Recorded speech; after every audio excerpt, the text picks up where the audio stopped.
สนุนโดยเครื่องปรับอากาศ Star Air ร้อนแค่ไหนก็เอาอยู่ยาแคปซูลขมิ้นชันอุ้ยอันบรรเทาอาการท้องอืดท้องเฟ้อ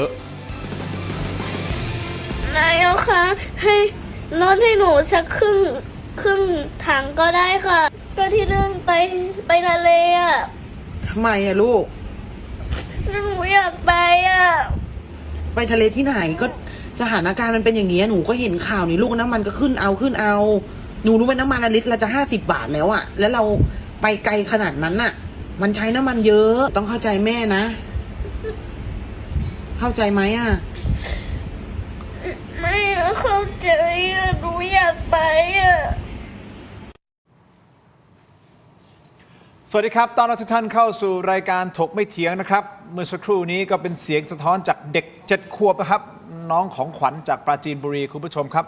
เด็กเขาก็ไม่เข้าใจหรอกครับเขารู้อย่างเดียวว่าเขาอยากจะไปเที่ยวทะเลนะฮะวัย7 ขวบเองท่านนั้นคุณผู้ชมครับแต่มันก็เป็นคลิปที่หลายต่อหลายคนก็บอกสะท้อนถึงสถานการณ์บางทีก็สะท้อนถึงอารมณ์ของผู้ใหญ่เหมือนกันนะฮะกับสถานการณ์น้ำมันปัจจุบันครับดีเซลก็ขึ้นไปลิตรละ50 บาทแล้วคุณผู้ชมครับวันนี้คงมาถกกันเพิ่มเติมประเด็นเรื่องของการเป็นอยู่ชีวิตของเราหลังจากนี้เอาแหละเรื่องของน้ำมันราคามันขึ้นมันช็อกนี่คือช็อกแรกอยู่แล้วถูกต้องไหมฮะซึ่งอาการช็อกเนี่ยมันเกิดขึ้นทันทีทันใดและเดี๋ยวสักพักมันจะค่อยๆชินไปแต่สิ่งที่มันจะไม่ชินคืออะไรรู้ไหมฮะราคาของที่มันจะค่อยๆเพิ่มขึ้นเรื่อยๆและหลังจากนี้ไม่ใช่เรื่องของน้ำมันอย่างเดียวนะครับสินค้าอุปโภคบริโภคนะเกษตรจับตาดูให้ดีนะครับปุ๋ยที่มันขาดนะฮะคุณผู้ชมครับจะทำให้สินค้าการเกษตรมันออกมาไม่เต็มเม็ดเต็มหน่วยไม่สวยเหมือนแต่ก่อนผลิตผลจะออกมาไม่งามเหมือนแต่ก่อนนะฮะคุณผู้ชมครับอันนี้คือสิ่งที่เราจะต้องอยู่กับมันอย่าไปตื่นตระหนกแต่เราจะทำอย่างไรเพื่อที่เราจะรับมือกับสถานการณ์ที่เกิดขึ้นนะครับคุณผู้ชมและแน่นอนวันนี้ตามคำสัญญาพรรคประชาชนก่อนหน้านี้นะครับก็เคยมีการพูดกันในรายการถกไม่เถียงแล้วครับว่าเหมือนวิกฤตน้ำมันครั้งนี้เนี่ยเราอยากจะเห็นแอคชั่นนะของพรรคประชาชนมากกว่านี้ในฐานะฝ่ายค้านในฐานะเป็นผู้นำฝ่ายค้านวันนี้มาตามสัญญาครับเหมือนไม่เต็มเม็ดเต็มหน่วยแต่วันนี้เต็มหน่วยแน่นอนนะครับส่วนอีกประเด็นหนึ่งคุณผู้ชมครับไอ้โม่งตกลงตอนแรกบอกไม่มีไอ้โม่งตอนนี้มีไอ้โม่งแล้วนะครับกับอีก57 ล้านลิตรแค่จังหวัดสุราษฎร์ธานีนะครับต้องขยายผลต่อนะฮะว่าสุดท้ายสุดมันมีไอ้โม่งมากกว่า1มากกว่า2มากกว่า3มากกว่า4หรือเปล่ามากกว่า57 ล้านลิตรหรือเปล่าที่หายไปอันนี้จะต้องเด็ดขาดนะครับคุณผู้ชมครับและอีกประเด็นหนึ่งโพลครับบอกว่า 61% ของประชาชนบอกว่าไม่ไหวแล้วกับวิกฤตของแพงสงกรานต์ไม่ต้องพูดถึงแล้วฮะกร่อยแน่นอนครับมาต้อนรับแขกรับเชิญของผมครับท่านแรกครับสสบัญชีรายชื่อของพรรคประชาชนนะครับคุณสุภโชติ ชัยสัตย์ครับสวัสดีครับสวัสดีคุณทินครับส่วนซ้ายมือของผมครับนักวิเคราะห์การเมืองอิสระนะครับแล้วก็อดีตสสของนครศรีธรรมราชนะครับคุณผู้ชมครับคุณเทพไทยเสนพงศ์ครับสวัสดีครับคุณเทพครับสวัสดีครับสวัสดีครับขอบคุณทั้งสองท่านที่เกียรติรายการถกไม่เถียงนะฮะเดี๋ยวอัปเดตราคาน้ำมันกันนิดนึงเดี๋ยวมาวิเคราะห์กันต่อสถานการณ์ราคาน้ำมันในประเทศนะฮะกำลังเผชิญวิกฤตอย่างหนักเป็นผลกระทบคุณผู้ชมครับต่อเนื่องนะฮะตั้งแต่เขามีสงครามกันที่ตะวันออกกลางคุณผู้ชมครับส่งผลให้ราคาน้ำมันดิบในโลกพุ่งสูงขึ้นสูงสุดในประวัติการนับตั้งแต่วิกฤตการเงินปี 2008 เลยนะครับราคาน้ำมันในประเทศไทยวันเสาร์ที่ผ่านมานี้คุณผู้ชมครับวันที่ 4 เมษายนฮะกองทุนน้ำมันเชื้อเพลิงมีมติปรับขึ้นราคาน้ำมันดีเซลอีกลิตรละ2 บาท 80 สตางค์ทำให้ราคาหน้าปั๊มมาตรฐานนี่นะทะลุไป50 บาทนะฮะ50 บาทกับอีก54 สตางค์คุณผู้ชมต่อลิตรส่วนดีเซลพรีเมียมไม่เคยคิดไม่เคยฝันว่าจะเห็นราคานี้นะคุณเทพไทยคุณสุภโชติลิตรละ70 บาทกับอีก44 สตางค์ครับบางจังหวัดนี่ก็ทะลุไป71 บาทนะสำหรับดีเซลพรีเมียมราคาก็มีผลตั้งแต่ตี 5ของวันที่5ก็คือเมื่อวานนี้ที่ผ่านมาตอนแรกนายกบอกว่าสาเหตุที่น้ำมันขาดแคลนเพราะประชาชนนั้นกักตุนไม่มีไอโม่งแต่สุดท้ายเมื่อวันศุกร์ที่แล้วท่านนายก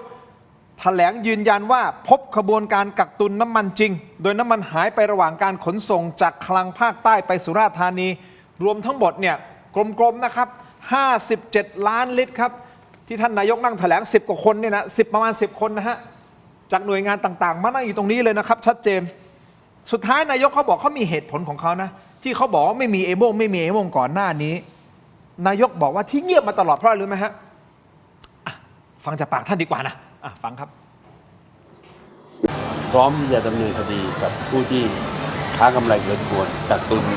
น้ำมันที่ผมเงียบมาตลอดนี้ก็เพราะว่าเราต้องการที่จะทราบ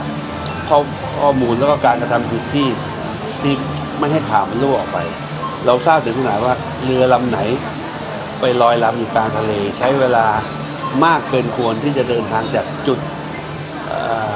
รับน้ำมันไปยังจุดส่งน้ำมันได้ก็แสดงว่าเป็นการถ่วงเวลาพร้อมที่จะดำเนิน เอาสรุปเข้าใจง่ายๆนะคุณสุประโชติคุณเทพไทยก็คือเหมือนกับบอกไม่อยากพูดเพราะไม่อยากจะให้ข่าวรั่ว แล้วเดี๋ยวจะไหวตัวทันอะไรประมาณนี้หรือเปล่าผมวิเคราะห์ เงียบมาตลอดเพราะพูด อ่า เพราะพูดผิดไปแล้วไงคุณ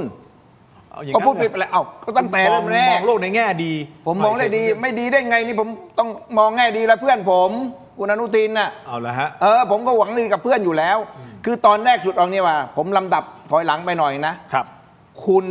พิพัฒน์เอาก่อนคุณพิพัฒน์จะพูดก็แล้วกัน ตอนนั้นเนี่ยรัฐบาลบอกว่าไม่ต้องตื่นตระหนกน้ำมันมีพอ104 วัน ครับ นะครับ แล้วก็คุณอนุทินก็จะตรึงราคาไว้15 วัน ไม่ให้ขึ้นราคา ครับ แต่ว่าคนเนี่ยประเมินอยู่แล้วว่าต้องขึ้นแน่ ถ้าพูดแบบนี้นะหลัง15 วันต้องขึ้นแน่ คนก็แห่ไปเติม อย่างน้อยก็ไปตุน พอไปตุนเสร็จนะครับ น้ำมันไม่มี พอน้ำมันไม่มีรัฐบาลก็บอกว่าน้ำมันมี ใช้ได้ถึง104 วัน คุณไม่ต้องตื่นตระหนก แต่ชาวบ้านมีความรู้สึกว่าคุณบอกว่าน้ำมันมีพอ แต่ไปเติมน้ำมันไม่มี พอหลังจากครบ15 วัน น้ำมันก็ขึ้นราคารัฐมนตรีกระทรวงการพลังงานก็บอกว่าจะขึ้น3 บาท 30 ถึง 33 ใช่ไหมคนก็เลยบอกว่าแล้วมันไปไหนน้ำมันมันไปไหน มันมีไอ้โม่งอมหรือเปล่า มันอยู่ที่ไอ้โม่งไหมมันมีไอ้โม่งไหมคุณพิพัฒน์ในฐานะผอ.สบก.ก็บอกว่า แกก็ยังสงสัยว่ามันมีไอ้โม่งไหมแกจะจับนะโรงกลั่นนะซัพพลายเชน อันนี้คุณเทพไทยกำลังเล่าย้อนไป เล่าไป ใช่ห ว่า เล่าย้อน ที่ โอ มา เค แล้วก็ว่าจะเอามาแก้ผ้า แก้ผ้า เข้าเครื่องจับเท็จ จำได้จำได้ ก็ทุกคนก็รอไง อ่า พอหลังจากนั้นคุณอนุทินประชุม อ่า กรรมการชุดใหญ่ขึ้นมา ครับ แล้วออกจากห้องประชุมตอนค่ำนักข่าวก็ไปถาม เอาคำถามจากคุณพิพัฒน์เนี่ยท่านนายกครับสรุปว่าไอ้โม่งคือใครรู้ไอ้โม่งให้ยังใคร นายกบอกไม่มีไอ้โม่งที่ไหน ชาวบ้านตื่นตระหนกแล้วก็ไปกักตุน แค่นั้นแหละครับกระแสมันก็ตีกลับว่าชาวบ้านที่ไหนจะไปกักตุนคนละกี่ลิตรน้ำมันไม่ใช่น้ำประปาไม่ใช่น้ำบ่อที่ไปใส่โอ่งได้ มันต้องมีที่กักตุนคนที่กักตุนได้มันต้องมีถังน้ำมัน มีคลังน้ำมันมีโรงกลั่น ครับ ใช่ไหมมีแท้งขนาดใหญ่คราวนี้เนี่ยคุณอนุทินก็เงียบเลยโดนโต้กลับอย่างเงี้ยพอเงียบก็เนี่ยแหละที่ไม่พูดที่แกบอกว่าผมต้องการดูต้องการจะจับผิดใช่ไหมว่าเรือลำไหนลอยแล้วไม่หรอกแกพลาดไปเพราะอะไรเพราะแกไปฟังข้าราชการแกไปฟังเจ้าข้าราชการประจำ เอาอย่างนี้คุณเทพไทยบอกว่าโดนต้ม โดนต้มดิ อันนี้เป็นคนที่สองนะพูดอย่างนี้ในรายการผมเนี่ยบอกว่าท่านนายกโดนต้ม โดนวางยาเอาอย่าไม่เอาผมเรียน โอเค โดน โดนวางยา วางยาไม่ได้โดนต้มเหรอ อ่ะ โดนวางยาข้อมูลนะ อย่างนี้คุณสุภโชคมองตรงกันไหมว่านายกโดนวางยาไหมในประเด็นนี้ เป็นไปได้ครับเป็นไปได้ แต่ว่าอีกประเด็นหนึ่งผมมองย้อนกลับเนาะถ้านายกเนี่ยรู้ข้อมูลอยู่แล้วว่าไอ้ขบวนการเอาน้ำมันของประชาชนไปขาย หรือว่ามีการกักตุนน้ำมันเนี่ยนายกรู้แต่ว่านิ่งเฉย รอให้พฤติกรรมการทำความผิดเกิดขึ้นจริงเนี่ยผมคิดว่าผมถามกลับไปเลยครับว่ามันควรจะเป็นแบบนี้หรือเปล่า ในเมื่อนายกและรัฐบาลรู้อยู่แล้วว่าสิ่งเหล่านี้มันจะเกิดขึ้นทำไมรัฐบาลถึงไม่ออกมาตรการป้องกัน ครับ ใช่ไหมครับ ถ้าป้องกันเนี่ยน้ำมันอาจจะไม่หาย อาจจะไม่มีใครกักตุนก็ได้ แต่นี่รัฐบาลรอให้มีผู้กระทำความผิด แล้วค่อยมานั่งไล่จับคนผิด ผมถามนิดนึงว่าเราจะจับคนผิดได้ครบทุกคนหรือเปล่า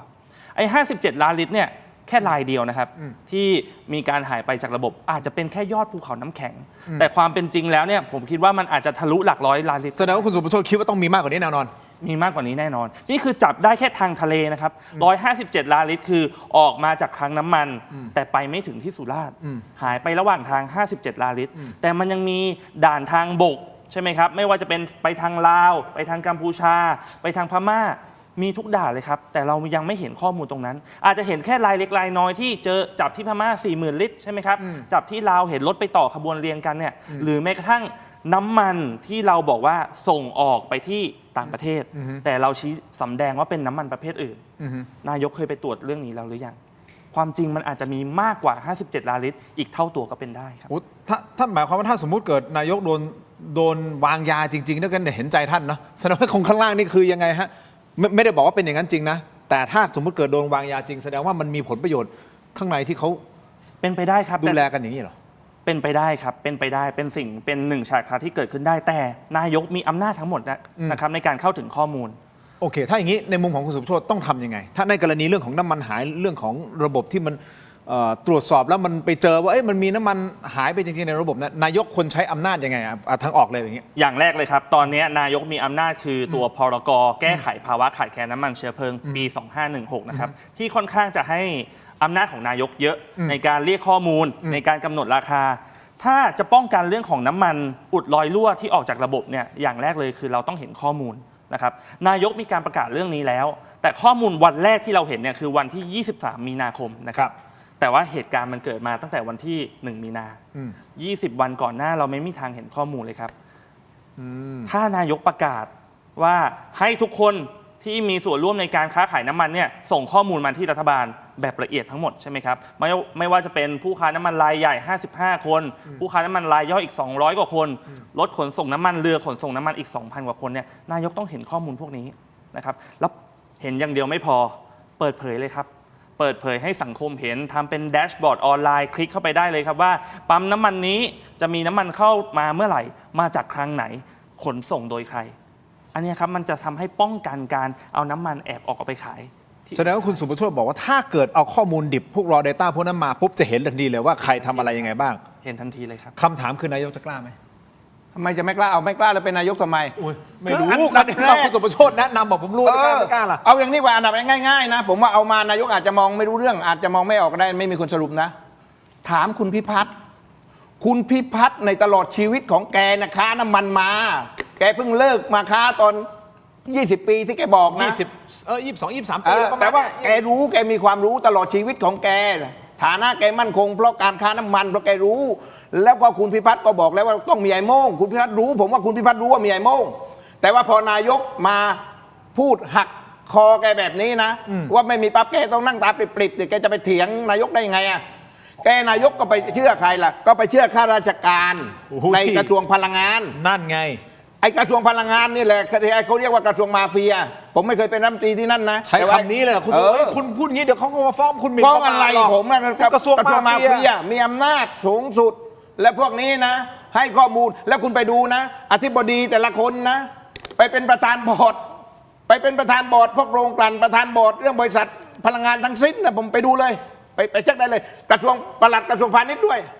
ก็ไปเป็นประธานบอร์ดแล้วคุณว่าไม่มีผลประโยชน์ซับซ้อนหรือว่าอะไรผมถามคุณนี่เพราะฉะนั้นแบบฟังข้อมูลจากนี้แหละเลยทำให้นายกเนี่ยเชื่อพอนายกเชื่อมาปล่อยไก่ปั๊บแบบนี้ปั๊บเลยเนี่ยก็จะทำยังไงล่ะคะนี้พอมารู้ว่ามีการจับจริงพอรัฐมนตรีกระทรวงยุติธรรมพลตำรวจโทรุตพลไปจับมีข้อมูลมาปั๊บก็มาดูมาบูรณาการโอ้ยต้องแถลงแล้วเว้ยพอแถลงเสร็จก็แถลงพอแถลงเสร็จวันไปเดินตรวจไปโลตัสใช่ไหมพอนักข่าวถามแกก็แก้เกี้ยวไงรู้มันนานที่ภาพเมื่อสักครู่นี้นั่นแหละมาโทอย่างนี้นะคุณผู้ชมครับเมื่อช่วงเช้านะท่านพลตำรวจโทรุตพลนวรัตน์ท่านรัฐมนตรีว่าการกระทรวงยุติธรรมก็เดินทางไปที่ DSI เพื่อที่จะติดตามความคืบหน้าคดีกักตุนน้ำมันนะโดยท่านรัฐมนตรียุติธรรมให้สัมภาษณ์กับนักข่าวบอกว่าจากข้อมูลเดิมที่พบว่าน้ำมันหายไประหว่างการขนส่งทางเรือจำนวน57ล้านลิตรรัฐมนตรียุติธรรมบอกว่าตัวเลขจริงอาจจะมีมากกว่านั้นนะคุณสุประโชติคุณเทพไทยอาจจะมีมากกว่านั้นอีกนะฮะไม่ใช่แค่57ล้านลิตรนะอาจจะสูงถึง59ล้านลิตรนะครับไปฟังเสียงท่านรัฐมนตรีครับที่เขารวบรวมครับเดี๋ยวตัวเรื่องของตัวเลขนะครับความชัดเจนเนี่ยผมว่าให้ทางเจ้าที่เขาวิเคราะห์แล้วเอามารวบรวมกันอีกครั้งหนึ่งเพราะตัวเลขเนี่ยค่อนข้างที่จะเยอะอย่างที่แถลงข่าวไปเนี่ยก็คือข้อมูลณวันนั้นนะครับณวันที่3ที่เราพูดไปเนี่ยส่วนความชัดเจนเนี่ยให้ดูตัวเลขที่ชัดเจนก่อนดีกว่าครับผมก็เดี๋ยวให้ทางเจ้าหน้าที่เขารวบรวมนิดนึงนะครับผมเชื่อว่าไม่เกินวัน2วันเนี่ยเพราะว่าเสาร์อาทิตย์ที่ผ่านมาเนี่ยก็ได้เอกสารนะครับแต่ผมก็บอกว่าให้นโยบายไปว่าขอให้ชัดเจนนะครับให้ชัดเจนเราอย่าไปเร่งรีบจนมันเกิดความเสียหายนะครับคือ1เราพบการกระทำผิดแน่นอนมีน้ำมันหายไปแน่นอนแล้วนะครับส่วนจะเป็น57ล้านลิตร58 59เนี่ยผมว่าอย่าเพิ่งเราไปยืนยันขนาดนั้นเลยนะครับเราก็รู้ว่ามีน้ำมันหายกันแน่นอนแล้วหลักประมาณเท่าที่ได้ชี้แจงในวันแถลงข่าวไปแล้วครับทราบปลายทางหรือยังครับที่หายไปตัวนี้ยัง อยู่ในระหว่างการสืบสวนอยู่นะครับว่าปลายทางเนี่ยก็ว่าหายไปที่ไหนยังไง แต่ปลายทางเนี่ยเราก็ทราบอยู่แล้วในเคสของสุราษฎร์นะฮะปลายทางก็คือมันหายไประหว่างทะเลนะครับในส่วนเนี้ยเราก็ต้องใช้ข้อมูลของสอนชนเนี่ยมาประกอบครับเดี๋ยว คุณผู้ชมครับท่านรัฐมนตรีบอกว่าขอเวลาให้เจ้าหน้าที่รวบรวมข้อมูลให้ชัดเจนก่อนเพื่อป้องกันความผิดพลาดนะครับสำหรับกรณีบริษัทเอกชนออกมาชี้แจงปฏิเสธว่าไม่ได้กักตุนน้ำมัน และทำตามขั้นตอนทุกอย่างนะฮะซึ่งท่านรัฐมนตรีบอกว่าก็พนักงานสอบสวนพร้อมฟังคำชี้แจงแหละเชื่อไม่เชื่อมันก็ดูที่พยานหลักฐานคุณผู้ชมครับพิจารณากับพยานหลักฐานต่างๆ และข้อกฎหมายด้วยซึ่งขณะนี้ DSI สามารถเข้าไปเรียกสอบปากคำได้เลยนะฮะเนื่องจากท่านรัฐมนตรีบอกว่าเป็นคดีสืบสวนแล้วอันนี้คือกรณีของน้ำมันที่สุราษฎร์ธานีคุณผู้ชมครับจะเป็น57ล้านลิตร58 59เดี๋ยวรอความชัดเจนแต่ที่แน่ๆประเด็นนี้เราตามไม่ปล่อยแน่นอนเพราะมันต้องหาให้ได้ว่าตกลงมันไปไหนกันแน่นะครับว่ามันหายไปจริงๆหรือเปล่าไม่เดี๋ยวผมจะบอกไอ้รัฐมนตรีอันนี้หน่อยได้ไหม บอกว่าอะไรฮะคือผมเห็นแต่ละคนที่มาสัมภาษณ์สเปซสปามาก จับต้นชนปลายยังไม่ถูกเลย คือเอาไว้ชัดเลยว่าใครเป็นเจ้าภาพในการดำเนินคดี เมื่อวานให้พาณิชย์จังหวัดสุราษฎร์ไปแจ้งความที่สพสุราษฎร์อ้าวแล้วตอนนี้บอก DSI อันนี้ก็มา DSI ผมว่าเอาไว้ชัด คุณจะให้กองปราบหรือ DSI หรือตำรวจเศรษฐกิจหรือว่าไอ้ตำรวจในพื้นที่คุณเอาไว้ชัดโอเคมาอย่างนี้มันสับสนไงคุณบอกมีโอกาสเรียนเชิญท่านมาเราอยากจะให้โอกาสท่านได้อธิบายได้ถามแต่ควรอินมาไหมควรอินมามันจะได้คุยกันหน่อยดิไม่เหรอวันนี้ต้องถวายสัตว์ถวายสัตว์ปฏิญาณนะครับในช่วงค่ำนี้นะฮะแล้วก็หลังจากถวายสัตว์เสร็จปุ๊บจะมีประชุมครม.นัดพิเศษเลยนะเพื่อที่จะพิจารณาเรื่องค่าการกลั่นนี้ด้วยนะฮะก็คือเรื่องของพลังงานตอนนี้เป็นประเด็นใหญ่เลยนะครับคุณผู้ชมโดยอาศัยข้อยกเว้นตามรัฐธรรมนูญมาตรา162ซึ่งดร.เอกนิติธรรมภาสเป็นเจ้าภาพในคณะกรรมการคตร.นี่นะฮะคุณผู้ชมครับท่านรัฐมนตรีบอกอะไรรู้ไหมฮะค่าการกลั่นที่บอกว่าอะไรนะลิตรละ17 บาทถึง14 บาท17 บาทเขาบอกเป็นตัวเลขทิปไม่สะท้อนความเป็นจริงในภาวะสงครามแล้วตกลงมันค่าการกลั่นมันเท่าไหร่กันแน่คุณผู้ชมครับเดี๋ยวขออนุญาตพักสักครู่สั้นๆนิดเดียวนะครับและเดี๋ยวอาจารย์ศิโรจน์มานั่งรายการมาวิเคราะห์เพิ่มเติมกันต่อด้วยนะฮะช่วงหน้ากลับมาติดตามครับ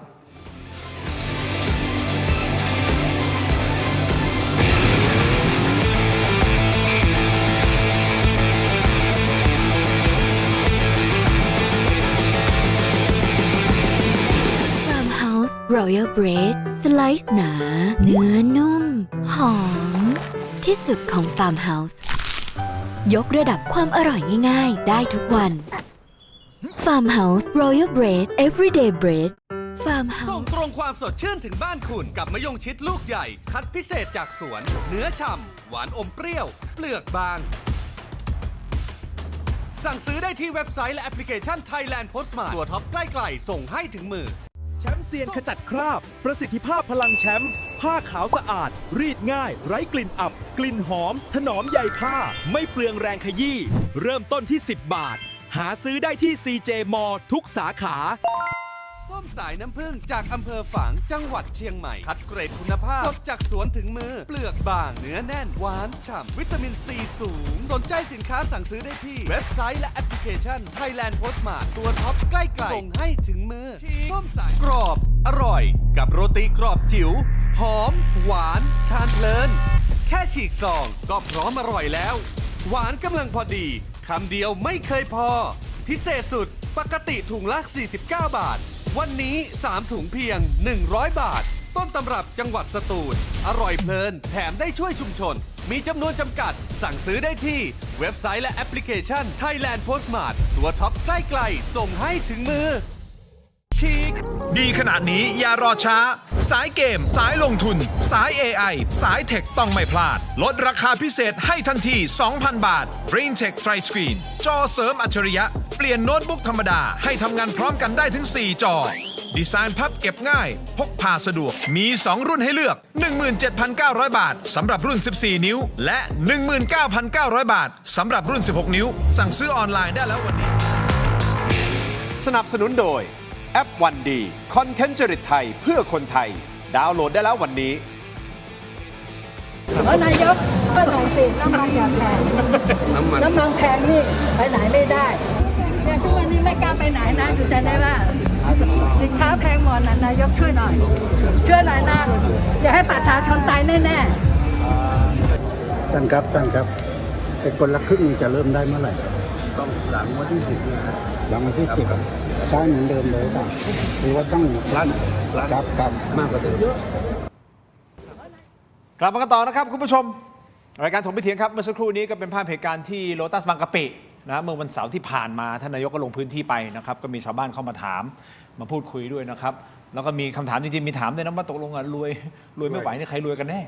นะครับคุณผู้ชมครับก็เป็นสถานการณ์ที่สะท้อนความเป็นจริงณตอนนี้ที่เกิดขึ้นนะครับและทางรายการขอต้อนรับนักวิชาการอิสระเพิ่มเติมอีกท่านหนึ่งครับอาจารย์ศิโรจน์ ข้ามไพบูลย์ครับสวัสดีครับอาจารย์ครับสวัสดีครับสวัสดีครับขอบคุณนะฮะที่มาพูดคุยกันนะก่อนที่จะมาขยายความเพิ่มเติมผมขออันนี้อธิบายสิ่งที่ดร.เอกนิติธรรมประภาสท่านรองนายกรัฐมนตรีว่าการกระทรวงการคลังในฐานะที่ท่านเป็นประธานคณะกรรมการศึกษาต้นทุนราคาน้ำมันหรือคตร.ให้สัมภาษณ์รายการเจาะลึกทั่วไทย Inside Thailand ของพี่ดนัยเอกมหาสวัสดิ์นะครับกับคุณอมรรัตน์นะที่ช่อง9นะคุณผู้ชมครับอย่างนี้สรุปฟังง่ายๆครับดร.เอกนิตินะท่านได้พูดบอกว่าค่าการกลั่นน้ำมันที่14 บาทถึง17 บาทเนี่ยเป็นตัวเลขทิพย์ครับที่ไม่สะท้อนความเป็นจริงในภาวะสงครามซึ่งจากการตรวจสอบบัญชีต้นทุนจริงของโรงกลั่นทั้ง6แห่งตลอด3วันที่ผ่านมาพบว่าโรงกลั่นมีผลประโยชน์ส่วนเกินครับเป็นผลประโยชน์ส่วนเกินที่เกิดขึ้นจริงนะครับในช่วงวิกฤตนี้โดยครม.นัดพิเศษนี่คือจะเกิดขึ้นหลังจากที่มีการถวายสัตย์ปฏิญาณในวันนี้นะครับคุณผู้ชมก็จะมีการพิจารณาใช้พรก.กำหนดค่าการกลั่นใหม่ให้เป็นธรรมขึ้นโดยมอบหมายให้คณะกรรมการบริหารนโยบายพลังงานหรือกบง.มีอำนาจกำหนดค่าการกลั่นลงไปเลยโดยพิจารณาจากต้นทุนที่แท้จริงบวกกับมาตรฐานกำไรย้อนหลังของโรงกลั่นด้วยซึ่งประเด็นนี้ถ้าย้อนกลับไปคุณผู้ชมก่อนหน้านี้คุณพิพัฒน์อ้างว่าถ้าไปบังคับโรงกลั่นให้เฉือนกำไรมาช่วยชาวบ้านเนี่ยคุณพิพัฒน์พูดเองนะครับผมไม่ได้พูดอยู่ในรายการของพี่สรยุทธ์บอกว่าถ้าอย่างนี้ต้องเปลี่ยนระบอบการปกครองไปเลยจำได้เป็นประเด็นที่ฮือฮามากๆนะครับคุณพีรพันธ์กับคุณพีรพันธ์สารีรัฐวิภาคกับคุณกรณ์ จติกาวนิชย้ำชัดเจนบอกเฮ้ยอย่างเงี้ยไม่ได้นะรัฐบาลเนี่ยและโรงกลั่นต้องยอมเดือดร้อนพร้อมๆไปกับประชาชนด้วยก็คือเฉลี่ยทุกข์กันด้วยนี่ไม่ใช่ประชาชนทุกข์อยู่คนเดียวไม่ใช่ปล่อยให้ประชาชนรับภาระแต่ฝ่ายเดียวคุณพิพัฒน์ก็สวนกลับมาบอกว่าโรงกลั่นไม่ใช่รัฐบาลโรงกลั่นมีสิทธิ์ของเขา จะให้หรือไม่ให้ก็ได้ทุกอย่างมีขั้นมีตอนไม่ใช่นึกจะทำก็ทำได้ท่านพิพัฒน์พูดถูกถ้าตามหลักการถูกต้องไหมเขาเป็นเอกชนเขาไม่ใช่รัฐบาลจะไปสั่งเขาก็ไม่ได้เราฟังเสียงช่วงนี้นิดนึงครับเพื่อที่จะเตือนความจำคุณผู้ชมกันหน่อยฟังครับการมีพูดง่ายๆก็คือรัฐบาลยังมีเงินใช้เท่าเดิมนะครับแล้วก็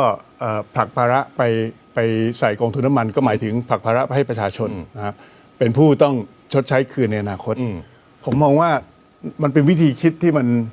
ไม่แฟร์กับประชาชนนะครับคือคุณสรยุทธ์พูดง่ายๆนะคือวันนี้ประชาชนเดือดร้อน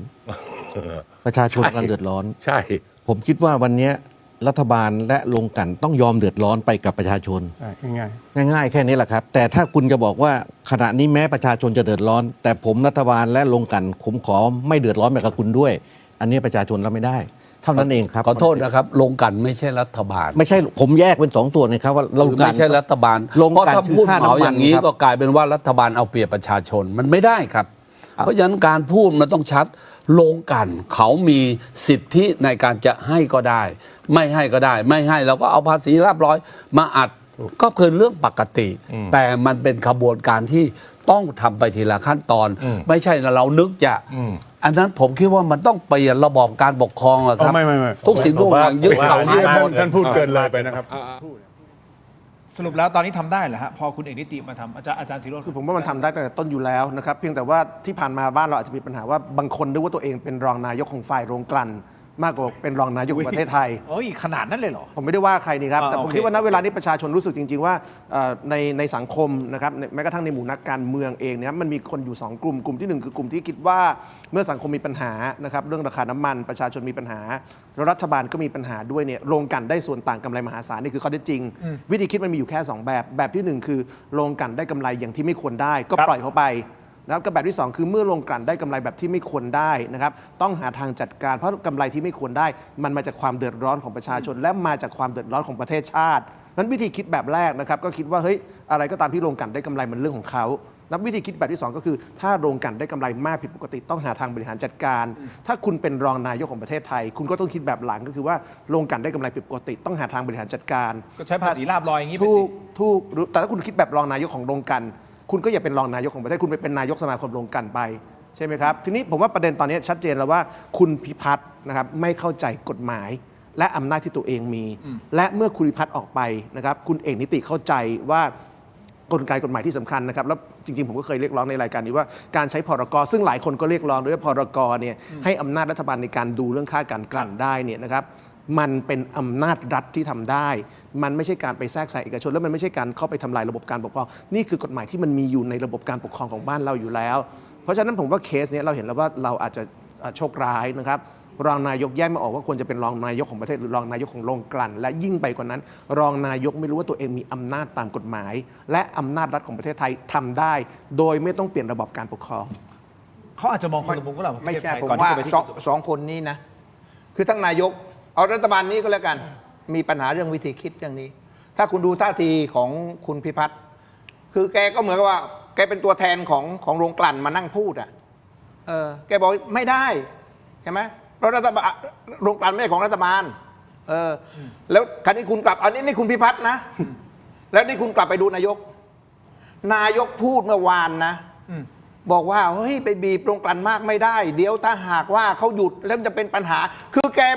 ปกป้องโรงกลั่นแกเอาความรู้สึกของโรงกลั่นมาอยู่ในตัวแกนายกอ่ะแกไม่พูดก็ได้เรื่องนี้แกชี้โจงให้ขี้โปรงให้กระรอกทำไมอ่ะแกบอกว่าถ้าเราไปบีบโรงกลั่นมากๆนะแล้วถ้าโรงกลั่นหยุดแล้วเดี๋ยวมันจะเป็นปัญหาใหญ่อีกถ้าแกไม่พูดก็ได้นะแกเป็นนายกเนี่ย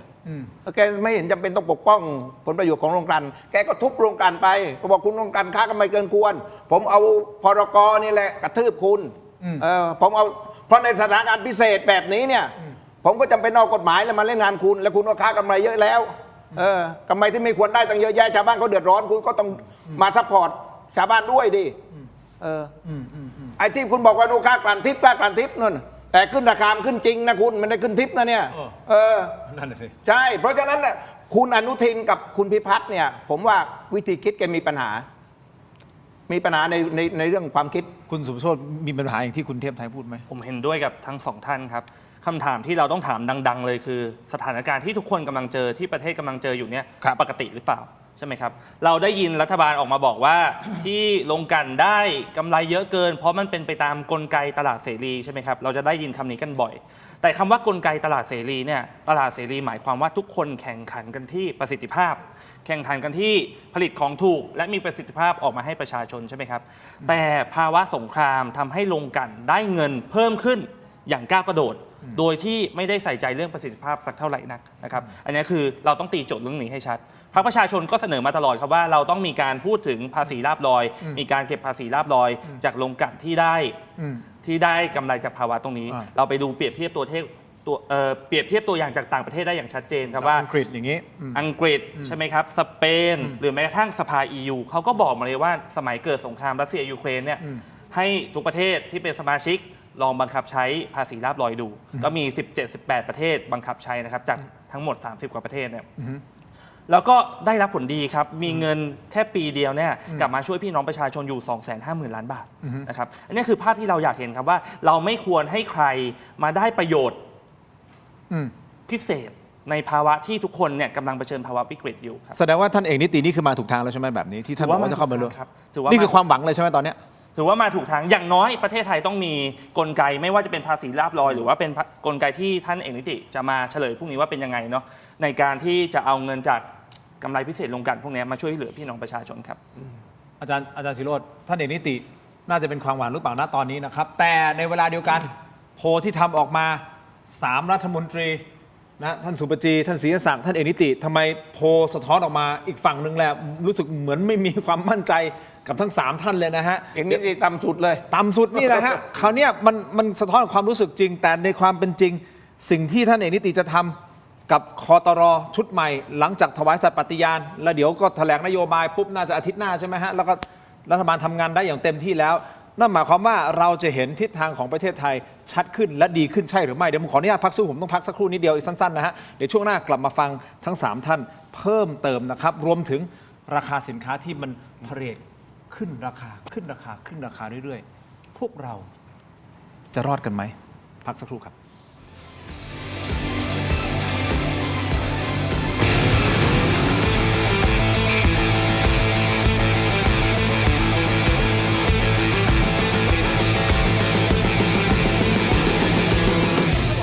รอบ 5 ปีถกไม่เถียงแฟนรายการตัวจริงห้ามพลาดกับบ็อกเซตสุดพรีเมียมคุ้มสุดๆเพียง799 บาทคุณจะได้รับไอเทม4รายการ 1. เสื้อรุ่นประวัติศาสตร์ 2. ลายเซ็นจากผมถิ่นโชคกมลกิจ 3. ยาดมสมุนไพรอุ้ยอันโอสถรุ่น Limited Edition และ 4. สติกเกอร์เซตสุดกวนเอาไปแปะให้สะใจ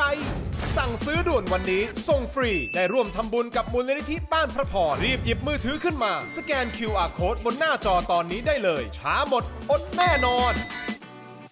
น้องฝันดีเป็นกระต่ายน้อยที่รักการร้องเพลงเป็นชีวิตจิตใจ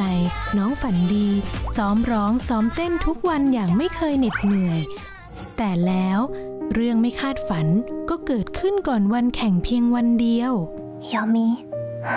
ในขณะที่ความหวังกำลังจะหมดไปน้องฝันดีก็มองเห็นบางสิ่งพี่คิดดีเราร้องเพลงไม่ได้แต่เรายังเต้นได้นี่นา และลำดับต่อไป ขอเชิญพบกับน้องฝันดีครับ น้องฝันดีจะทำอะไรน่ะเธอไม่ได้มาร้องเพลงหรอกหรอ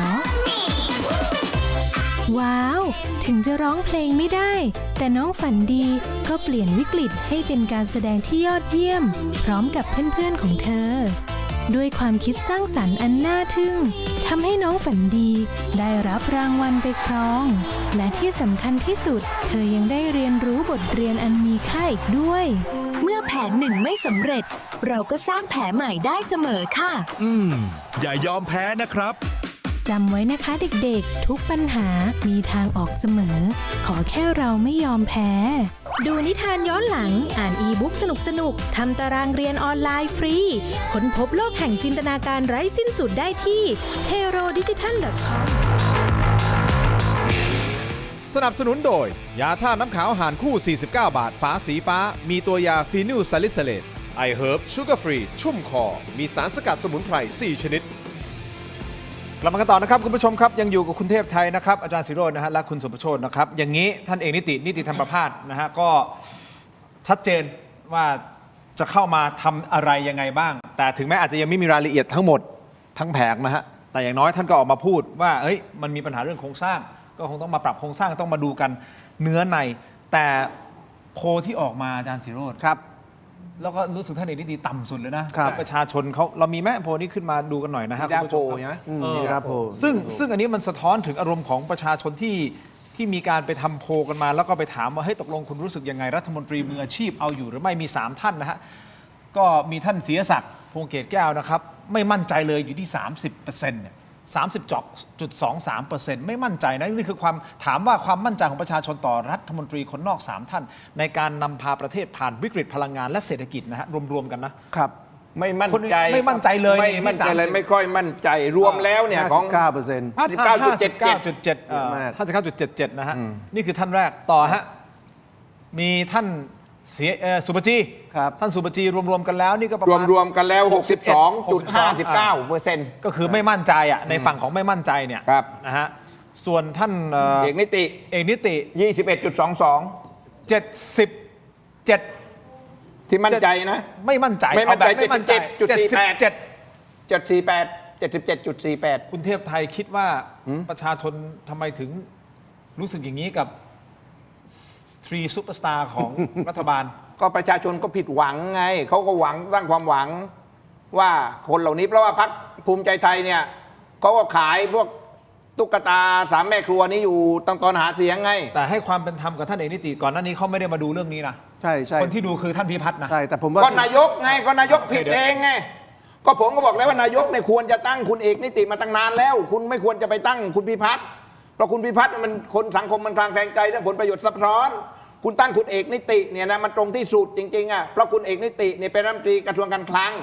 แล้วก็ดูแลกรมสรรสามิตถ้าคุณจะลดภาษีสรรสามิตน้ำมันคุณก็ลดได้คุณดูแลเรื่องโรงกลั่นเนี่ยคุณเป็นถือหุ้นใหญ่ของโรงกลั่นใช่ไหมล่ะปตทคุณก็ถือหุ้นใหญ่เพราะฉะนั้นคุณก็ทำอะไรได้หมดแล้วทำไมคุณไปตั้งคุณพิพัฒน์ทำไมมันติดอยู่ตรงนี้ติดตรงนี้มันผิดตั้งแต่ต้นแล้วติดกระดุมเม็ดแรกผิดมันก็เลยผิดยาวไปเลยคุณ อาจารย์ศิโรจน์คิดไงผมว่าคล้ายๆกันนะครับคือโพลเนี่ยคะแนนต่ำเพราะว่าพรรคภูมิใจไทยคุณอนุทินเนี่ยไปโม้เหมือนกับ3คนนี้เป็นเทวดามีทั้งสุปจีมีทั้งเอกนิติแล้วก็มีทั้งเสียศักดิ์แล้วคนก็ไปคิดว่าคนเหล่านี้ทำให้เศรษฐกิจไทยโตเศรษฐกิจไทยฟื้นควบคุมราคาสินค้าได้เพราะฉะนั้นผลงานมันไม่เป็นอย่างที่โม้คือมันไม่มาตามปกโม้เอาไว้ครับเพราะมันไม่มาตามปกโม้เอาไว้ความนิยมของคนก็หดนะครับแต่ว่าผมคิดว่าวันนี้ตอนนี้คุณเอกนิติได้โอกาสทองในการพิสูจน์ฝีมือแล้วเพราะว่าคุณพิพัฒน์นะครับถ้าให้ผมประเมินก็ถือว่าเป็นรองนายกที่ล้มเหลวแล้วต้องกลับไปถามคำถามที่พี่ทิพย์ไทยถามด้วยนะครับว่าคุณอนุทินไม่รู้เหรอว่าเอาคุณพิพัฒน์มาเนี่ยมันคือจุดอ่อนผมคิดว่าคุณอนุทินรู้คำถามคือทำไมตั้งมานั่นแหละคือสิ่งที่เรียกว่า conflict of interest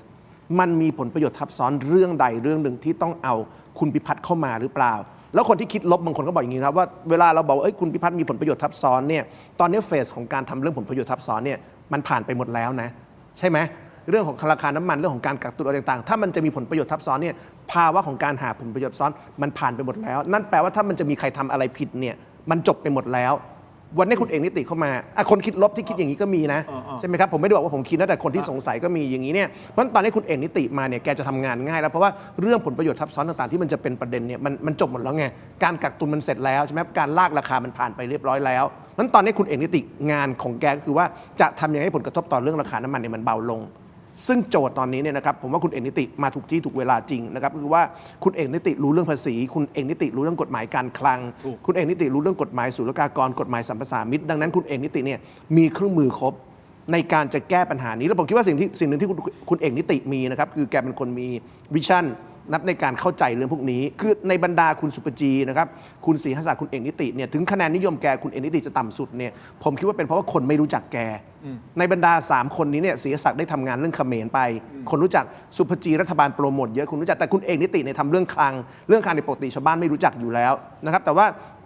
ถ้าถามผมถึงสิ่งที่แต่ละคนมีในหัวนะครับผมคิดว่าคุณเอกนิติมีอะไรในหัวมากกว่าคนอื่นอย่างเห็นได้ชัดนะครับแล้วผมคิดว่าคุณเอกนิติเนี่ยจะเป็นจิ๊กซอว์สำคัญที่จะทำให้ปัญหาน้ำมันของเราเนี่ยมันเบาลงได้ถ้าไม่มีเรื่องผลประโยชน์ของคนที่ใหญ่กว่าคุณเอกนิติไปสกัดเพราะอย่าลืมไม่คุณอย่าลืมว่าตอนที่ผ่านมาเราเรียกร้องเรื่องของการเข้าไปควบคุมเรื่องค่าการกลั่นใช่ไหมแล้วนายกนะครับกับคุณพิพัฒน์เนี่ยเข้าใจภาคธุรกิจห่วงใยภาคการกลั่นภาคโรงกลั่นมากกว่าเรื่องของประชาชนเพราะฉะนั้นผมมองว่าตอนนี้คุณเอกนิติเขาเข้าใจเรื่องพวกนี้เขาจะต้องใช้เรื่องภาษีเป็นเครื่องมือยังไงใช้กฎหมายทำอะไรหวังว่าจะไม่มีคนที่ใหญ่กว่าคุณเอกนิติบอกว่าเบาๆหน่อยพี่ต้องเกรงใจกลุ่มโรงกลั่นเขาบ้างนะคุณสุชนในฐานะฝ่ายค้านอยากจะเห็นภาพคุณเอกนิติทำอะไรดีกว่าเอางี้ดีกว่าเพื่อแก้ไขปัญหาตรงนี้อันนี้เรารู้แล้วเราวิเคราะห์คุณเทพไทยคุณอาจารย์ศิโรจน์วิเคราะห์